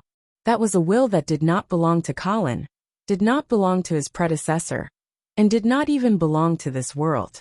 It was as if it came from the ancient abyss, crossed tens of thousands of years of time and space, and suddenly descended. The moonlight flowed and shone behind Colin. There. Vaguely. It was as if a terrifying shadow had appeared. It was revealing its bloody fangs and spreading its huge black wings. Cynthia's golden eyes also appeared for a moment in shock. She thought that she was hallucinating, and her forward momentum was also interrupted. But soon she calmed her mind again. Firm and devout, slash through the thorns. Slash an M. Colin roared and instantly erupted with an unprecedented terrifying power. He stabbed out with his sword. With a clang, the armor on Cynthia's chest was actually pierced through, and the scattered iron pieces flew everywhere. Blood dyed her shirt red, and a few buttons on her chest were also broken, revealing some beautiful scenery. However, Cynthia seemed to be completely unaware, and she was not frightened by Colin's extraordinary performance just now. She calmly steadied her body and prayed again. Firm and devout, slashed through the thorns. Then she charged again. It was as if nothing could stop this woman. Colin, on the other hand, was somewhat lacking in stamina at this moment. Although the effect of the attack just now was terrifying, it actually allowed him to cross the gap of one level and suppress Cynthia. However, it also almost drained all his strength. Therefore, facing the crazy woman who charged at him again, Colin's eyes flashed with hostility. He made a decision. The longsword shone with a golden light, and pierced toward Colin's chest like lightning. Colin didn't dodge at all. Chi. Cynthia looked at the long sword in her hand piercing through her opponent's chest, but her heart was filled with fear. Because Colin's sword, it was right at her throat. Chapter 33. Let go. Colin's mouth was bleeding, but his tone was calm and unyielding. The golden light in Cynthia's eyes slowly faded, and her rationality slowly returned. So facing this man with blood-red eyes, she was afraid. Madmen were always afraid of madmen, who were even crazier. So Cynthia let go of her sword. Colin didn't care about the long sword that pierced through his chest, as if it didn't exist. Who told you that I used your brother's name? Don't you need to treat your wound first? Don't talk nonsense. Colin used a bit of force, and the long sword drew a small wound on Cynthia's throat. Dark red blood flowed down slowly. I don't want to ask a second time. Madman. Cynthia cursed in her heart. In this world dominated by men, Cynthia, as a female knight, naturally had to bear more criticism and suspicion. So, she used her crazy appearance to cover herself with a thick layer of armor. Madwoman from the Su Duo family, the church's fanatic, bloodthirsty wild rose. Although these titles didn't sound good, they did make Cynthia untouchable in Ice Stone City. But now, looking at this man with a long sword in his chest, and an extremely indifferent expression, Cynthia could only lower her arrogant head. Oliver. Hearing this name, Colin was stunned. It wasn't the filial son Sar. It was the fat merchant who had once hired Firefox mercenaries to escort the caravan to Fallen Eagle City. That guy actually didn't die in the Mirror Lake camp. He was really lucky. Where is he? As soon as Colin asked this question, he saw a fat figure in the crowd flashing, as if he was about to run away. Oliver. I see you. Get over here if you don't want to die. That fat figure looked as if he was struck by lightning, and instantly froze in place. After struggling for a while, he finally walked over dejectedly. Speak, how did you meet this crazy woman? And why did you betray me? Oliver shook his head repeatedly. I didn't betray. Speak, Colin said sternly. Oliver was so scared that the fat on his body trembled. Finally, he began to tell the truth. It turned out that when the Mirror Lake camp was attacked, Oliver had decisively jumped into the Mirror Lake to survive. He wasn't a good swimmer. However, he had a lot of fat on him. It was common knowledge that fat was less dense than water. Therefore, it was very easy for fat people to float on the water. Oliver floated in the lake for 3 days and 3 nights. Finally, when he was about to faint from hunger, he reached the shore. At this time, the troll's main force had already left Mirror Lake. Therefore, Oliver managed to avoid a calamity. Then, he ran into another wave of deserters and ran south with them. Along the way, they met Cynthia, who was rushing over from Fallen Eagle City to provide support. When Cynthia heard that the Black Cavalry was heading north, she borrowed a few hundred men from her uncle Count Oman to provide support. Actually, after the death of Viscount Su Duo, his first successor, the guy that Colin had once impersonated, Con Su Duo, should have led the army to retake Ice Stone City. This way, the Su Duo family would be able to regain their title and glory. However, not everyone could regain their confidence after a crushing defeat, and once again step into the bloody and cruel battlefield. Knight of Khan was clearly a guy who was scared out of his wits. Therefore, he could only rely on his sister, Cynthia Sue Duo to lead the army. However, the Sue Duo family's army had been defeated long ago. Count Oman obviously couldn't lend all his forces to the Sue Duo family. Giving his niece a few hundred soldiers was already quite generous. Therefore, Cynthia, who was extremely short on troops, naturally wouldn't let Oliver's group of deserters go. She took them in without any explanation and forced them to continue fighting for the Sue Duo family. Strictly speaking, her actions were illegal. However, the Sue Duo family's territory was gone, so how could Cynthia care about this? Moreover, she was a crazy person in the first place. However, Oliver was in trouble. He had finally escaped from the Mirror Lake battlefield. But now he was being forced to do something beyond his ability. Already traumatized, he didn't want to be cannon fodder anymore. Therefore, Oliver found Cynthia and wanted to persuade her to let him go. He had some confidence in this. After all, he felt that he and the first successor of the Sue Duo family, Knight of Khan, were old acquaintances who had gone through trials and tribulations together. However, when Cynthia saw this merchant who claimed to have traveled with her brother to Fallen Eagle City, she immediately exposed him. The real Khan Sue Duo had fled to Fallen Eagle City with her, so how could he be related to a merchant group? Cynthia obviously felt that this was a lie. Poor Oliver was given a good thrashing, and then he behaved himself. However, after Cynthia led her army to meet up with the Black Cavalry, Oliver saw a glimmer of hope. This was because he saw an old acquaintance among the logisticians of the Black Cavalry, the filial son Sar. From Sar's words, Oliver finally understood why he was beaten up by Cynthia. This was because that Knight of Khan was actually a fake. Oliver felt aggrieved, but he didn't dare to say anything. After all, as a commoner, how could he report a noble? However, under the urging of Sar, who wanted the world to be in chaos, Oliver still confessed everything to Cynthia. He claimed that the one who lied was not him, but Colin. However, Cynthia wouldn't easily believe a commoner. In her opinion, the knight Colin was a noble, so why would he pretend to be her brother? The Sue Duo family was now on the verge of collapse, so what was the benefit of pretending to be their successor? In the face of Cynthia's questioning, Oliver panicked. He also couldn't understand why Colin would lie. In a moment of desperation, he suddenly remembered that he had promised Colin that he would help him build a bridge and use the Tulip Merchant Guild's financial resources to recruit soldiers for the Sue Duo family and retake Ice Stone City. At the time, Colin didn't agree.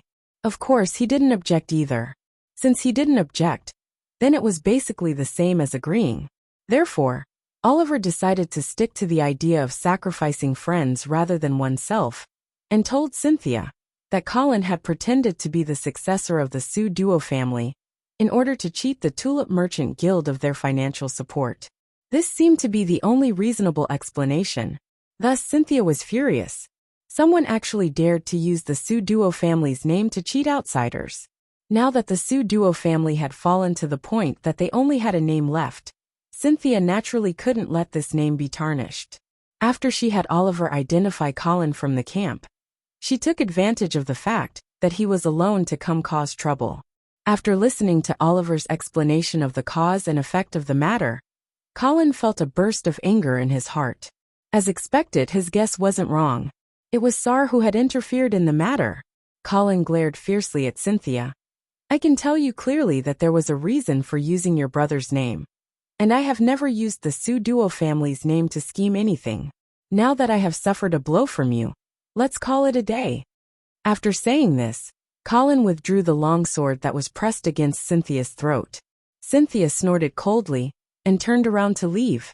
This crazy woman seemed to be very unconvinced. However, this matter was originally Colin's fault, so he couldn't do anything to Cynthia. However, Colin didn't plan to let Sar and Oliver off so easily. So Colin turned to Oliver and ordered, "Go find Sar and bring him to see me. Tell him not to think about running away. Otherwise he will have to bear the consequences." "Okay, but your injury?" Oliver looked at the long sword on Colin's chest and was secretly shocked. "I'm fine." As soon as Colin's voice fell, he heard Vera's anxious voice. Colin, what's wrong with you?" It seemed that the commotion here had alarmed the female mage. At this time, Knight Colin, who was still as steady as Mount Tai, suddenly became shaky. He pressed his chest hard and screamed with a slightly exaggerated expression, "I can't ah!" Then he fell down. But the timing of his fall was quite coincidental, and he just fell into the arms of Vera, who was rushing over. When he felt the familiar soft touch, Colin spat out a mouthful of blood. "Quick! Go find Archbishop Raven, holy water."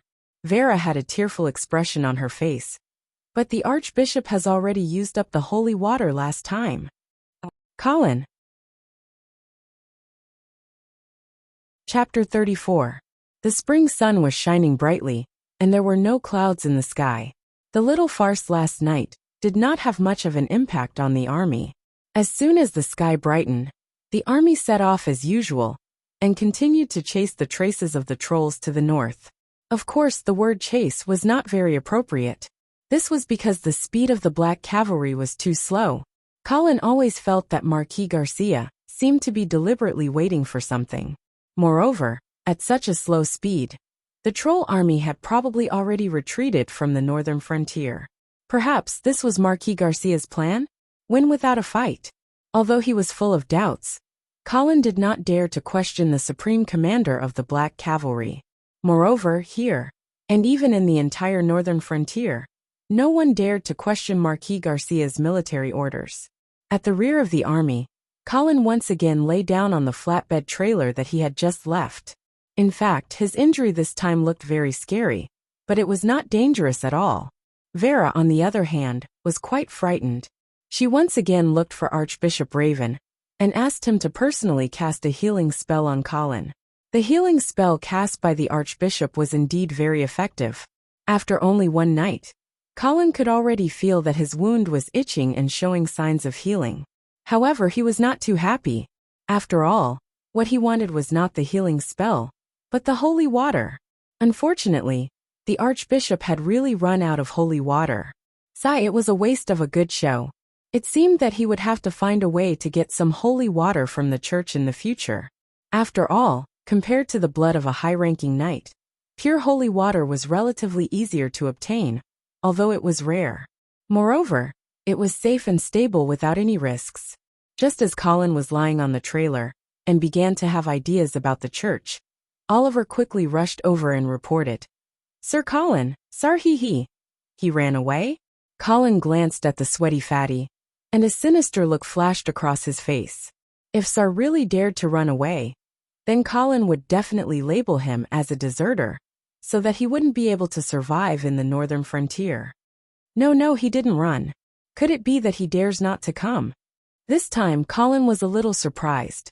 A mere mercenary dared to disobey the orders of a noble? Just as Colin was about to order Raymond to slaughter that filial son, he heard Oliver shake his head. "No, Sar has already joined the Su Duo family's team. And when I asked Knight Cynthia for the person she... What did she say?" Colin's voice was cold. Oliver shrank back and whispered. "She said, 'You don't have the right to order the people of the Su Duo clan.'" Colin's face turned green. This filial son could see the situation clearly. He actually managed to latch onto another thick thigh so quickly. And that crazy woman from the Su Duo clan. It looked like she really planned to fight Colin to the end. Taking a deep breath, Colin calmed himself down. He felt that he didn't need to be anxious. The Su Duo clan that had lost their fief was just yesterday's flower. How long could that crazy woman protect Sar? Sooner or later, Colin would send that filial son to hell to reunite with his father. But this time, Colin seemed to have miscalculated. Because in just a few days, Ice Stone City was reclaimed by the Su Duo clan. Moreover, the entire reclaiming process was unbelievably simple. When the Black Guards slowly made their way north, they discovered that not only did they not encounter any troll armies along the way, the trolls had even completely abandoned the cities that they had once occupied. Yes, completely abandoned. The troll soldiers had all left, as if they had never been there. And so, the fleeing lords and nobles that Black Cavalry had gathered along the way were instantly energized. They led their defeated soldiers and killed their way back into the empty cities, announcing that they had reclaimed their lost territories. Because Black Cavalry was maintaining order, there was no fighting over territory. The lords all tacitly only led their armies into their original fiefs, and didn't steal anyone else's cities. There were even a few clans whose heirs had all died, and no one dared to take over their territories. After all, the victory this time was completely built on Black Cavalry's reputation. The other lords were just following behind Black Cavalry to take advantage of the situation. If they still didn't know what was good for them, and took over something that didn't belong to them, then Marquis Garcia wouldn't be polite to them. In the eyes of the lords, those ownerless fiefs naturally had to be handed over to Marquis Garcia to deal with. So no matter how much Colin gritted his teeth and cursed the Sioux Duo clan's bullshit luck, Cynthia had reclaimed Ice Stone City without shedding a drop of blood. The revival of the Sioux Duo clan seemed to be in sight. Afterwards, Black Cavalry set up camp on the outskirts of Ice Stone City. Ice Stone City was the largest city closest to the Sky Ice Plains, in the northeastern region of the northern frontier. Marquis Garcia seemed to be preparing to stay here for a long time, and didn't have any intentions of continuing north to attack the trolls. Cynthia, who had reclaimed Ice Stone City, was feeling proud of her success.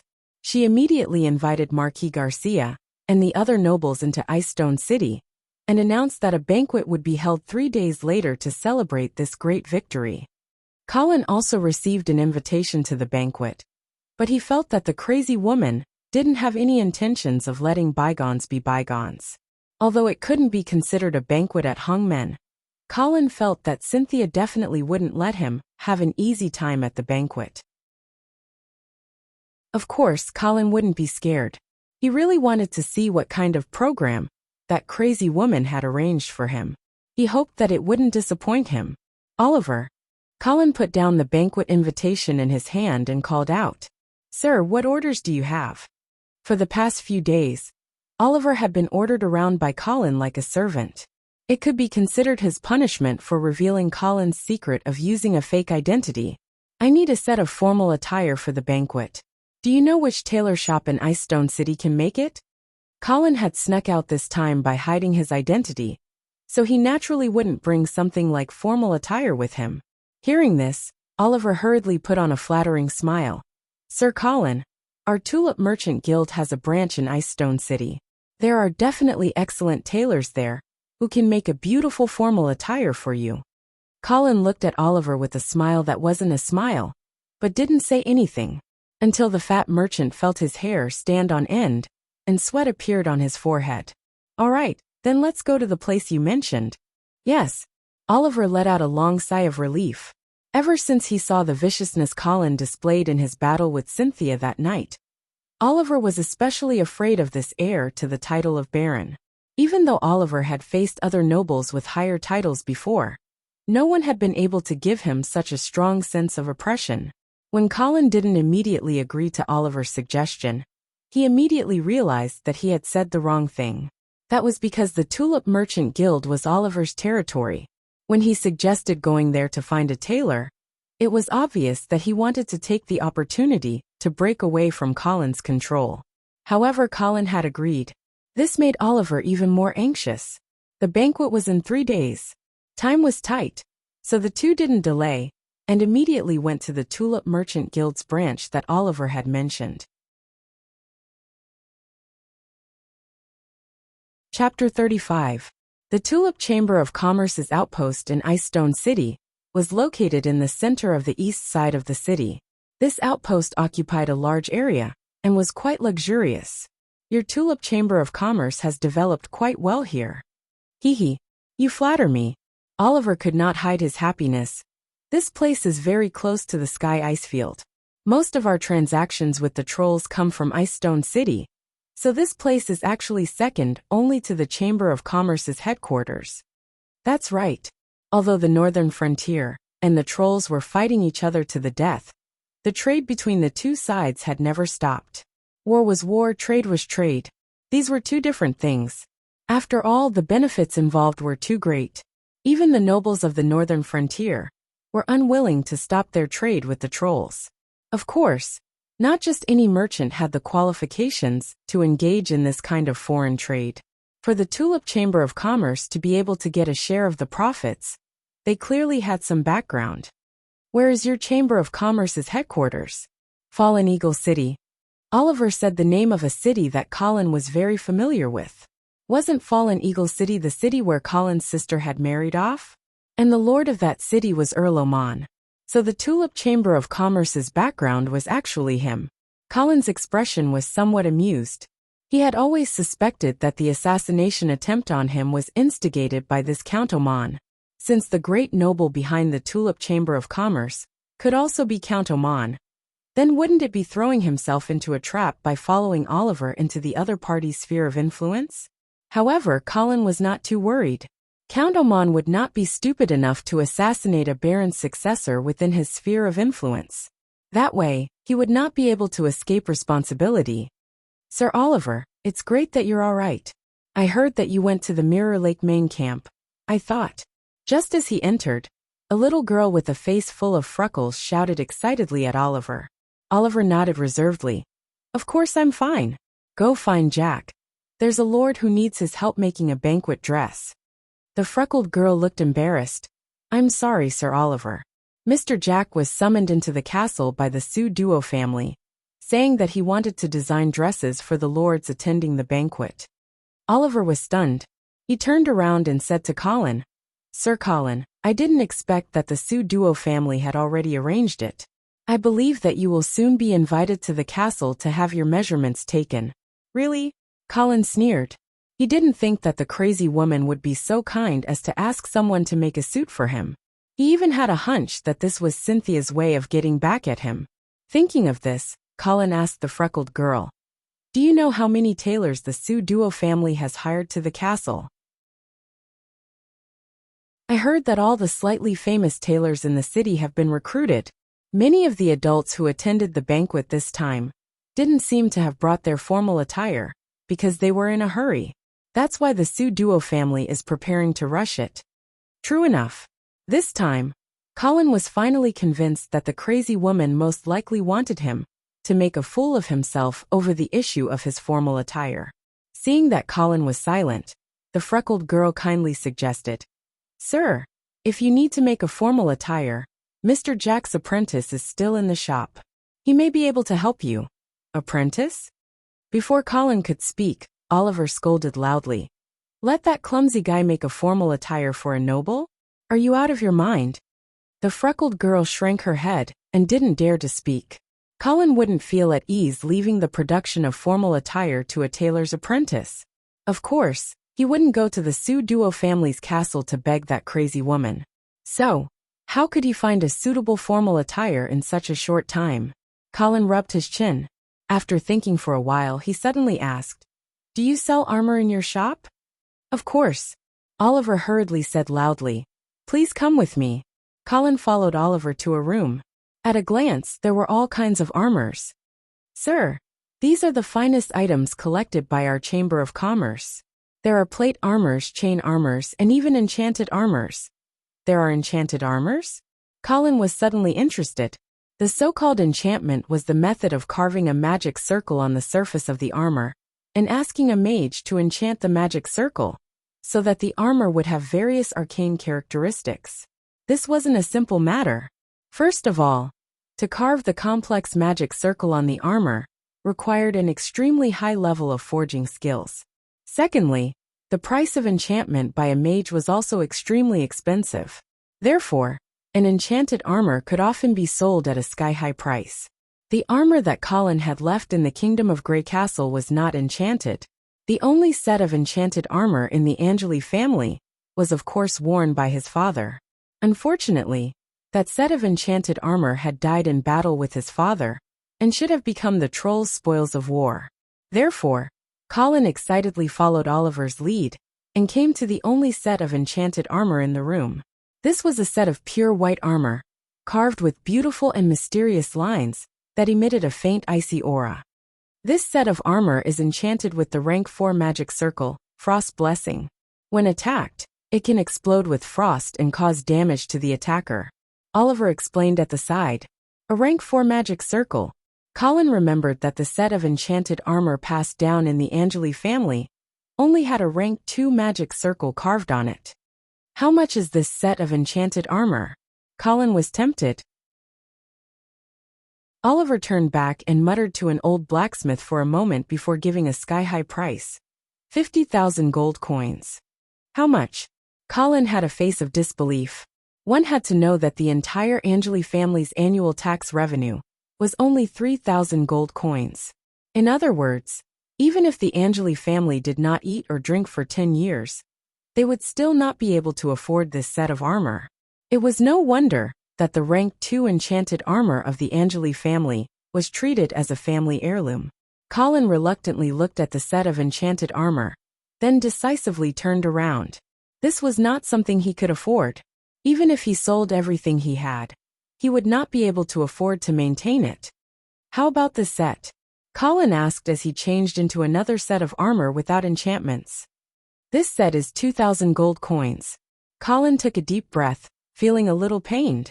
However, he also knew that this kind of exquisite armor would not be cheap. Can I pay a deposit first? I will inform Grey Castle to send the rest of the money. Hearing this, Oliver thought for a moment before gritting his teeth and saying, Sir Colin, if you like this set of armor, I can give it to you for free. For free. Colin smiled playfully.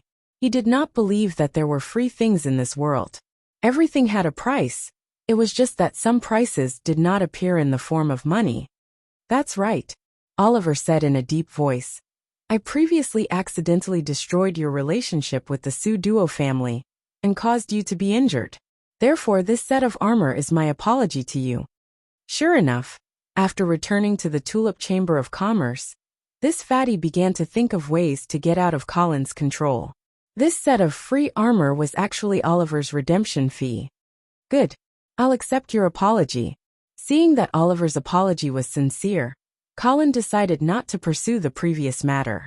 Then, he found a pen and paper, and drew a roaring bear head with some thorny patterns on the back of the eagle shield emblem. Help me engrave the Angeli family's emblem, and send it to my residence within 3 days. Okay. After finishing his instructions, Colin was ready to get up and leave. Sir Colin, about the dress for the banquet. Oliver kindly reminded him. I already have a way to deal with the dress, you don't have to worry about it. Colin turned around and revealed an unfathomable smile. Chapter 36. 3 days passed in the blink of an eye. The Su Duo family's banquet arrived as scheduled. As night fell, the front of the castle in the center of Ice Stone City was bustling with activity. Many nobles had gathered to attend the banquet. It had to be said that Cynthia Su Duo's timing was ingenious. Originally, with the Su Duo family's influence, it was impossible to invite such a large number of nobles to attend the banquet. However, at this time, the troll army had retreated from the northern frontier, and the lost castles were easily recovered.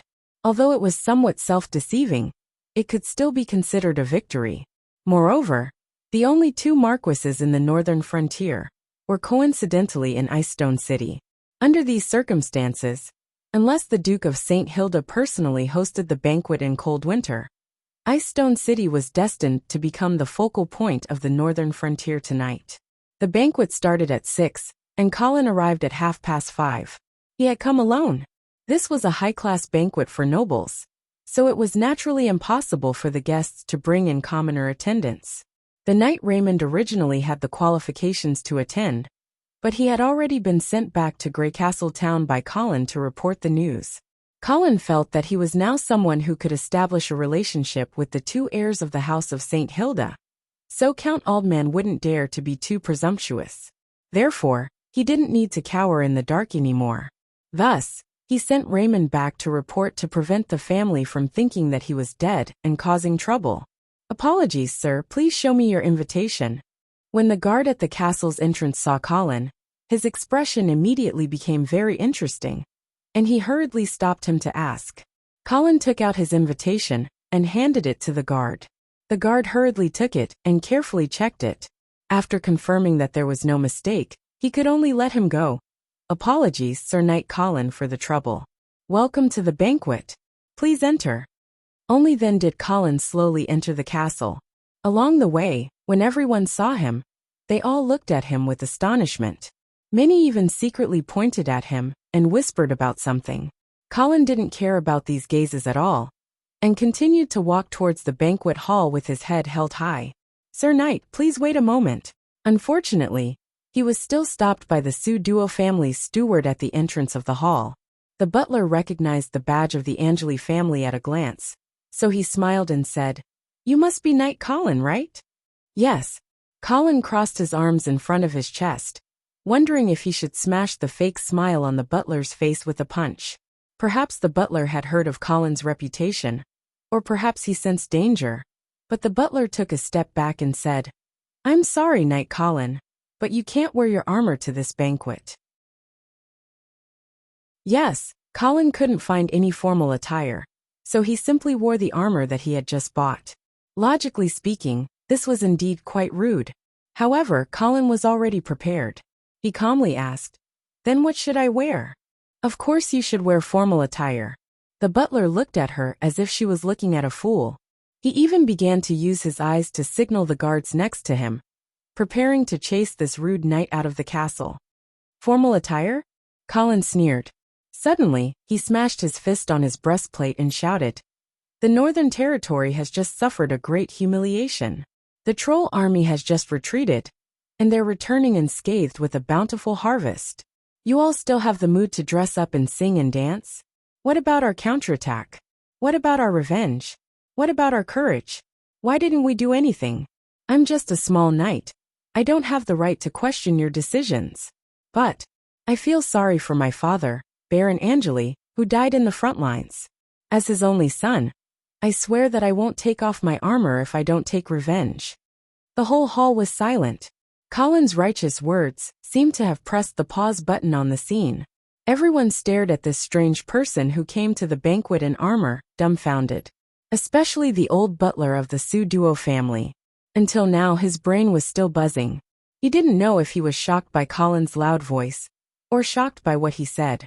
At this time, he also knew that he couldn't chase this rude knight out of the castle, according to his original plan.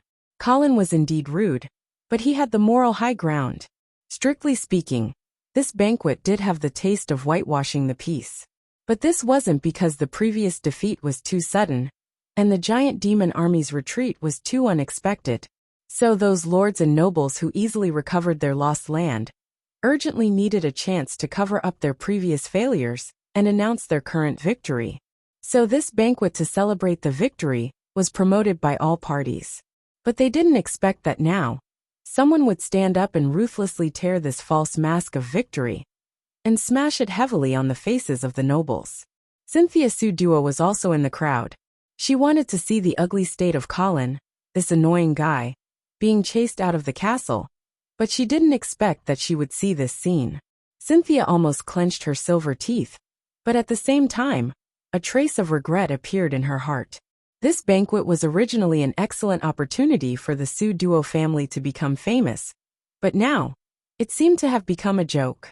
It was all because of one person, a person who was originally insignificant, a person she wanted to humiliate with some small tricks. Perhaps, she shouldn't have done so. Colin didn't know that the crazy woman Cynthia was also watching him, and he still had that awe-inspiring righteousness. He ignored the gazes from the surroundings and strode forward as if no one was around. Bang! The old butler, who was still in a daze, was knocked down by Colin. But he didn't dare to stop him. He watched as Colin, wearing the pure white armor, walked into the banquet hall. Many nobles who were attending the banquet had already gathered in the hall.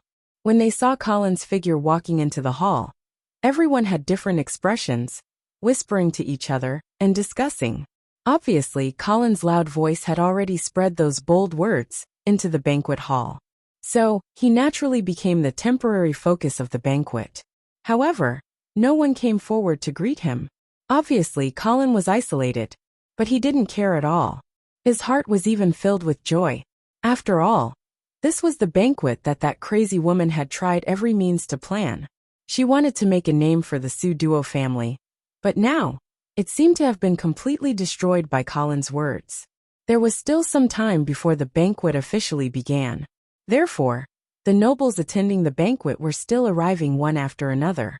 The newcomers clearly felt that the atmosphere in the hall seemed to be a little wrong. After asking around, they found out that it was Colin's doing. Therefore, more and more gazes were cast at Colin. Colin also felt a little annoyed and simply closed his eyes. As time passed, the status of the newcomers became higher and higher, until Marquis Charles appeared at the entrance of the hall. Then, the banquet suddenly fell silent again. This wasn't because Marquis Charles had a high prestige among the nobles. On the contrary, due to the series of previous defeats, his reputation among the nobles of the northern frontier was very bad. But his appearance still made the entire hall fall silent again, because he was also wearing a suit of armor. Chapter 37. When Charles stepped into the banquet hall, he was full of confidence. When everyone looked at him in surprise, he was full of confidence. However, when the banquet hall fell into a long silence, he felt a little strange. He had specially prepared for tonight's outfit for a long time. He had even prepared an impassioned speech, waiting for someone to ask him, "Honorable Marquis, why are you wearing armor to attend the banquet?" But why didn't anyone ask? Marquis Charles was deeply disappointed. These people were too stupid. They didn't even know how to pass him a message. So he coughed a few times and prepared to answer his own question. "You must be very curious why I'm not wearing a formal dress? Because I don't have the face to wear it." Marquis Charles took a deep breath and closed his eyes. When he opened them again, his eyes were filled with tears. The troll army retreated, but did we really win? All of you ask yourselves. When Marquis Charles said this, he swept his gaze across the hall with a bitter and hateful gaze. But at a certain spot he suddenly froze. Because he saw the maverick figure in the crowd at a glance, Colin. Then he felt unwell all over. Colin also saw Marquis Charles at this time. Then, he felt unwell all over. "I wore armor to attend the banquet, because I was forced by that crazy woman to the point that I had no choice." "What kind of show are you putting on?" The entire banquet hall was silent. 10 seconds had passed. 20 seconds had passed. 30 seconds had passed. "Night, Colin." Finally, Marquis Charles let out an affectionate roar, breaking the awkward silence that made one feel uneasy. He took a few quick steps and came in front of Colin. Colin faced Marquis Charles, who was wearing a couple's outfit with him, and instinctively panicked. He subconsciously retracted his hands. But unfortunately, however, it was still caught by Marquis Charles in a flash. "Night, Colin." Marquis Charles held Colin's hands tightly. "I knew that there would always be warriors like me on the northern frontier, who are unwilling to indulge in false victories, and who are brave enough to pick up weapons, don armor, and fight the trolls to the death." Colin resisted the urge to pull his hands back. He quickly adjusted the expression on his face and put on an impassioned look. "I, who should cooperate with you, can only do my best to perform." However, compared to the acting skills of Marquis Charles, Colin still felt a little inferior. For example, the other party's exquisite control of holding back the tears that welled up in his eyes. Colin knew that he couldn't do it. "Lord Marquis," Colin's voice gradually choked with sobs, "as long as I don't avenge my father, I won't take off my armor. Lord Marquis, please reorganize the army and lead us to attack the Sky Ice Plains. Don't worry, I won't let you down." The two best actors looked at each other affectionately. "But you've already disappointed us." A calm voice came from the entrance of the hall. The voice was not loud, but it made the entire hall quiet down. Moreover, this person's words revealed his disdain for Marquis Charles. However, no one present dared to refute him. Even Marquis Charles himself, although his carefully prepared performance was abruptly interrupted, he only showed an awkward and guilty expression when he heard the words. At the same time, the crowd immediately separated to both sides, making a spacious passage for the person at the door. Marquis Garcia appeared at the door. Vera, who was dressed up, followed behind him. The two armored men finally stopped looking at each other emotionally. They turned around and bowed to the two who walked into the hall at this time.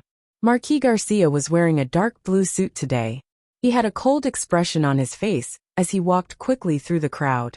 When he passed by Colin and Marquis Charles, he did not stop. He did not even look at the two of them. It was as if he did not care about the farce caused by the two of them.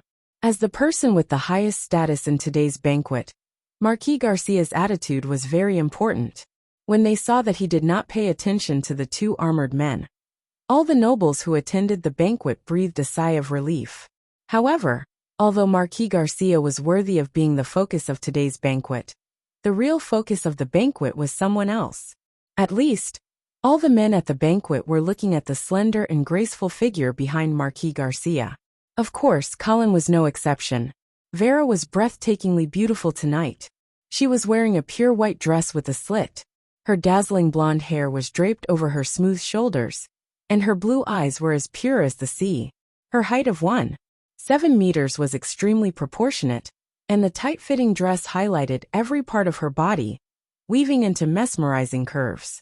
What made the male nobles at the banquet even more irresistible was that Vera had an almost perfect and delicate face. Moreover, the mystery of a mage, the dignity and elegance of a great noble, and the gentleness and grace of a young girl were perfectly combined on her body, exuding a fatal attraction. Who is she? Many of the male nobles had already begun to inquire about Vera's identity in a low voice. The adopted daughter of the Duke of St. Hilda was indeed very mysterious. Colin could not find any information about her in the memory of his predecessor.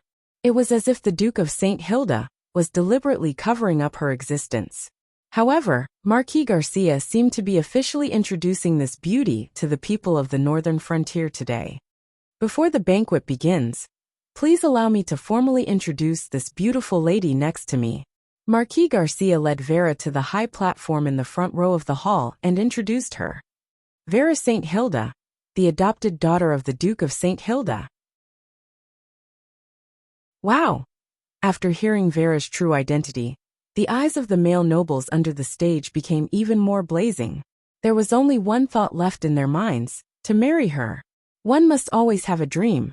Otherwise, what was the difference between them and a salted fish? Marquis Garcia seemed to have seen through the thoughts of the crowd. Therefore, he did not delay any longer. He immediately picked up a wine glass and said loudly, "Tonight's banquet officially begins. Everyone enjoy yourselves. Praise the Marquis." As soon as Marquis Garcia's voice fell, beautiful music began to play. The banquet officially began. As expected, Miss Vera was immediately surrounded by many male nobles of the right age. Regardless of their status, almost all of the unmarried men present wanted to have a try to see if they had a chance to win the heart of the beauty. After all, a woman like Vera, whose appearance and status could be said to be the best choice, was the best marriage partner. As for whether it was a good idea or not, they would have to give it a try first. Vera skillfully dealt with the nobles who came to talk to her, as if such a scene was nothing to her. Her every move revealed the temperament of the Duke's daughter, and she politely and firmly rejected the men who came to her. "Aren't you going to give it a try?" Marquis Charles nudged Colin, who was next to him, with his elbow. "Of course," Colin said with a calm look on his face. "But I have to give others a chance to try first." Marquis Charles could hear the strong confidence in Colin's words, and he was a little surprised. "Hey, don't blame me for not reminding you. There are many young men at the banquet today who are better than you in terms of status and appearance." Colin shrugged his shoulders and ignored Charles's warning. Instead, he picked up a glass of champagne from the tray of a passing waiter and tasted it carefully. When Marquis Charles saw this, he rolled his eyes and felt that he had been worrying for nothing. At this time, there were already many couples dancing in the center of the banquet hall. However, Vera had not accepted any invitation from any of the men yet. Finally, after waiting for the people around her to leave one by one, Colin put down his glass of champagne and walked towards Vera. "Beautiful and noble lady, may I have the honor of dancing with you?" Colin bowed slightly and stretched out his right hand towards Vera. Vera's face was slightly flushed, and she obediently placed her right hand in Colin's hand. "Okay." Chapter 38. Accompanied by the melodious music, pairs of men and women danced on the dance floor of the banquet hall. They were dancing the most traditional palace dance of the Empire of Light. It was similar to the Vienna waltz on Earth, The male and female dance partners needed to borrow each other's strength to complete a series of reverses, swings, and spins in a harmonious manner at a very fast speed. The entire dance was light, smooth, and elegant. In such a fast rotation, everything around them would become blurred, and only the face of the dance partner in their arms could be seen clearly. Spin, spin, and spin again. It was as if they were going to dance together until the end of time. However, the music would eventually come to an end. The song was over. Colin completed the last rotation with Vera, who was as light as a feather. Then, he reluctantly withdrew his right hand from Vera's smooth back, stepped back slightly and bowed. "Thank you, Miss Vera. This is the most unforgettable dance I have ever danced." Vera's small face was still red, and she was panting slightly. It seemed that she had not recovered from the dance just now. When she heard Colin's flattery, she smiled slyly. "Knight Colin, why do I feel that you have said this to many girls?" Colin raised his head, and did not panic at all. He knew very well that at this time, what he should do was not to defend himself, but to attack. So he smiled and said, "Please believe me from now on. I will only say such words to you." Sure enough, Colin's slightly straightforward words made Vera feel a little overwhelmed. Sweet words. Vera snorted and rolled her eyes at Colin, but there was an embarrassed smile on her face. At this moment, Colin could already feel the gazes filled with killing intent all around him. Obviously, after successfully becoming Vera's first dance partner, Colin had naturally become the public enemy of all the male nobles present. However, he obviously did not care. He was determined to hug this thick thigh of Vera's, because he had already seen Earl Amon's figure in the crowd. The fear of being assassinated instantly shrouded Colin's heart, and he had no choice but to think of ways to raise his value so that the other party would be wary of him. After sending Vera back to Marquis Garcia's side, Colin politely said goodbye. He knew that going too far was as bad as falling short. Therefore, it would be foolish for him to continue pestering Vera at this time. But before he could walk far, a young man blocked in front of Colin. Was the supporting character that was sent to be slapped in the face already appearing so quickly? Colin smiled politely while letting his imagination run wild. "May I ask who you are?" The young man smiled coldly. "Knight Colin, I heard that you used my identity. Why? Don't tell me you can't recognize me?" Colin paused for a moment, and immediately realized who the person in front of him was. No wonder she looked familiar. She looked just as annoying as that crazy woman. They were indeed siblings. "So it's Knight Consudo. It's an honor to meet you," Colin said, but there was no respect in his eyes. Con was obviously very unhappy with Colin, and he said sarcastically, "Knight Colin, if the Honorable Miss Vera knew that the knight she was dancing with just now was actually a liar, how would she react?" Faced with Con's threat, Colin shrugged as if he did not care at all. "Why don't you try and find out?" Con's face suddenly sank, as if he could not tell whether Colin was really fearless or just pretending. But before he could continue to probe, Colin suddenly lowered his voice and said, "However, if I were you, I would first care about your good sister." "What happened to my sister?" Seeing that the other party had taken the bait, Colin smiled and said, "You should know that the one who really led the army to reclaim Ice Stone City was your sister, Knight Cynthia. So according to the rules of the feudal lord, shouldn't she be the one to inherit the title of Duke of the Pseudo family, and not you?" Nonsense. Con was like a kitten whose tail had been stepped on, and he suddenly exploded. "I am the first in line to inherit the Pseudo family. You should save this kind of words for the Duke of St. Hilda." Colin spread his hands, indicating that this matter had nothing to do with him. Con almost could not control his anger when he saw this annoying look, and he stared fiercely at Colin, breathing heavily. It was as if he wanted to beat up this abominable person in front of him. But soon Con calmed down, because a palm pressed on his shoulder. Con turned around, and his expression immediately became respectful. "Uncle."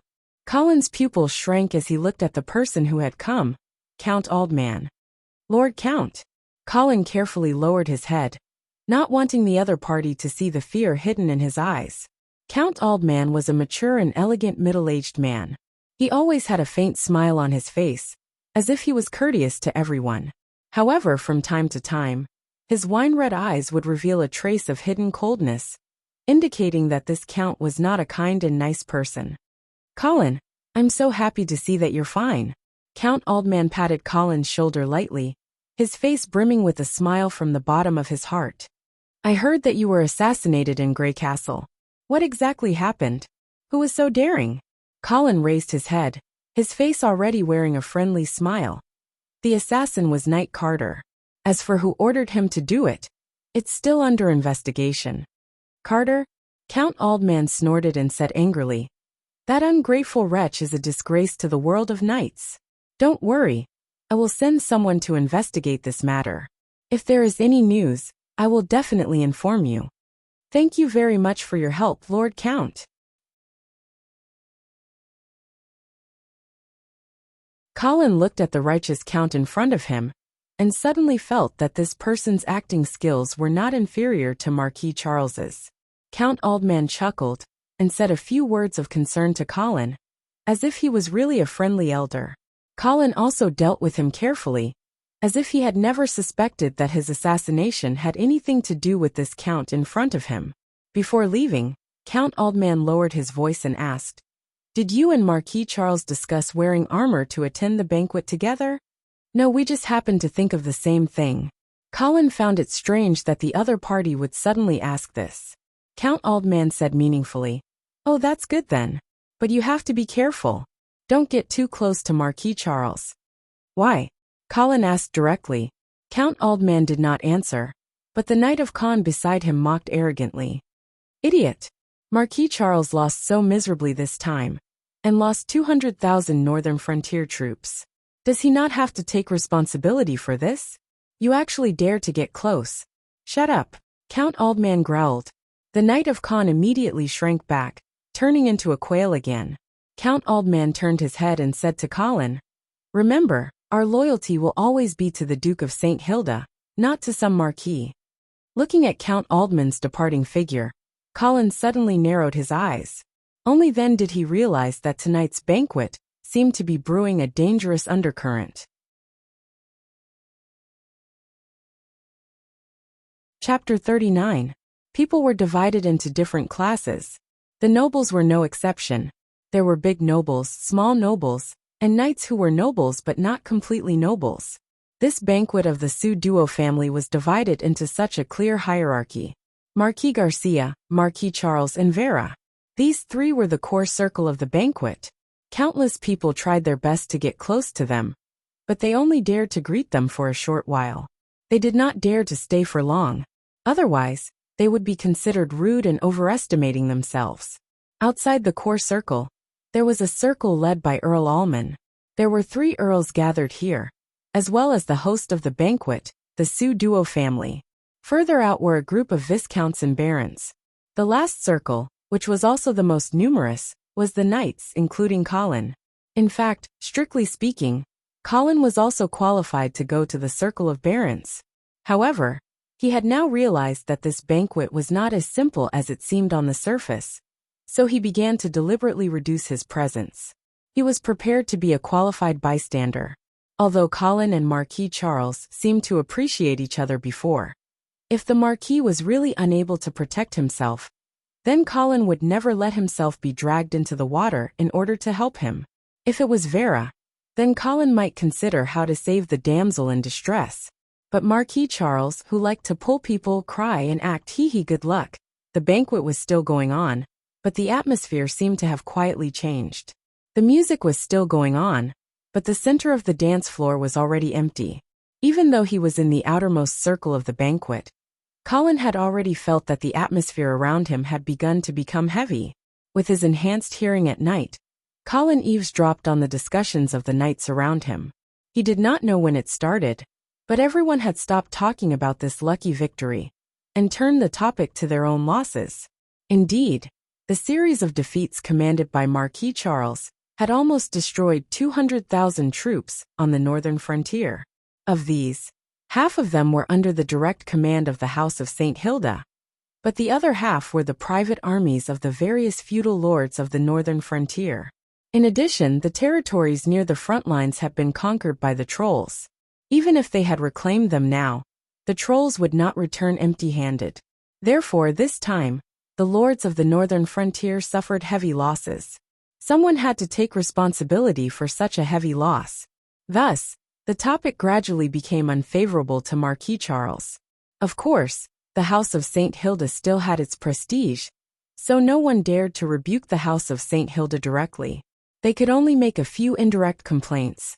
In Colin's opinion, such complaints wouldn't hurt Marquis Charles's foundation at all. At most, it would make his reputation a little worse. Perhaps it would make the House of St. Hilda feel guilty for this crushing defeat. Perhaps they would compensate the lords a little later. But that was all.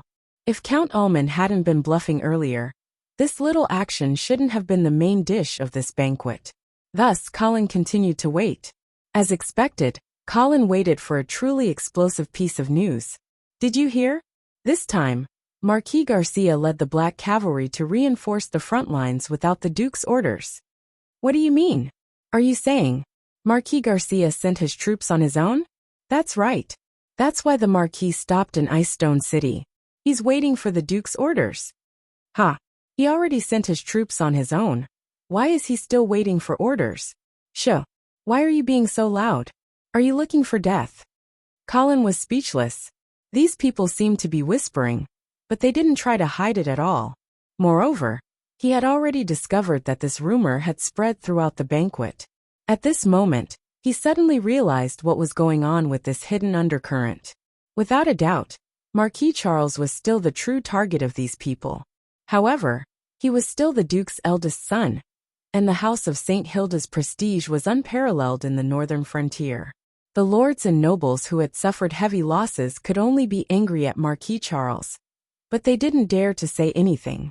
However, if someone was leading them, then it would be different. This person had already made his position clear. The first time he saw Marquis Charles after his troops had been defeated, he had whipped him in public. Before tonight's banquet began, he had once again interrupted a carefully planned performance by Marquis Charles. This he was naturally the commander of the Black Cavalry, the #1 person in the Northern Frontier Army, the Duke's younger brother, Marquis Garcia. Only when Marquis Garcia clearly expressed his dislike for Marquis Charles did the other nobles dare to complain behind him. However, at first they only stopped at complaining. However, when everyone knew that Marquis Garcia had secretly mobilized the Black Cavalry, without the Duke's orders, the situation changed. Although the Black Cavalry was Marquis Garcia's private army, in name of course, they were under the Marquis command. However, this was the northern frontier after all. The Duke of St. Hilda was the real owner here. Moreover, the Black Cavalry had already left the Marquis territory. Shouldn't they have gotten the Duke's approval first? Therefore, for some reason, this rumor that had spread throughout the banquet vaguely revealed a signal. It was a dangerous signal.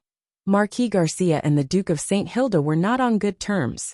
In fact, a smart person would have noticed the Duke of St. Hilda's fear of his own brother when he hid the Black Cavalry 3 years ago.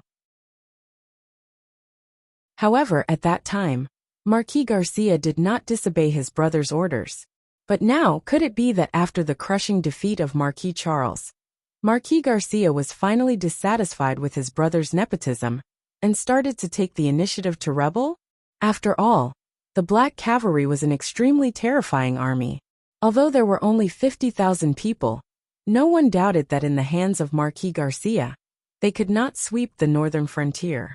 Moreover, due to the crushing defeats of Marquis Charles, the military strength of the northern frontier had been severely weakened.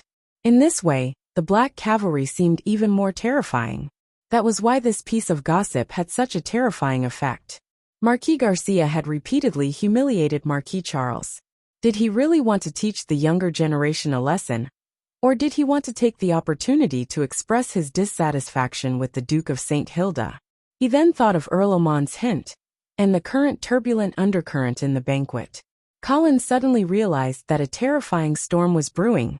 Once it took shape, it would have the terrifying power to sweep through the entire northern frontier.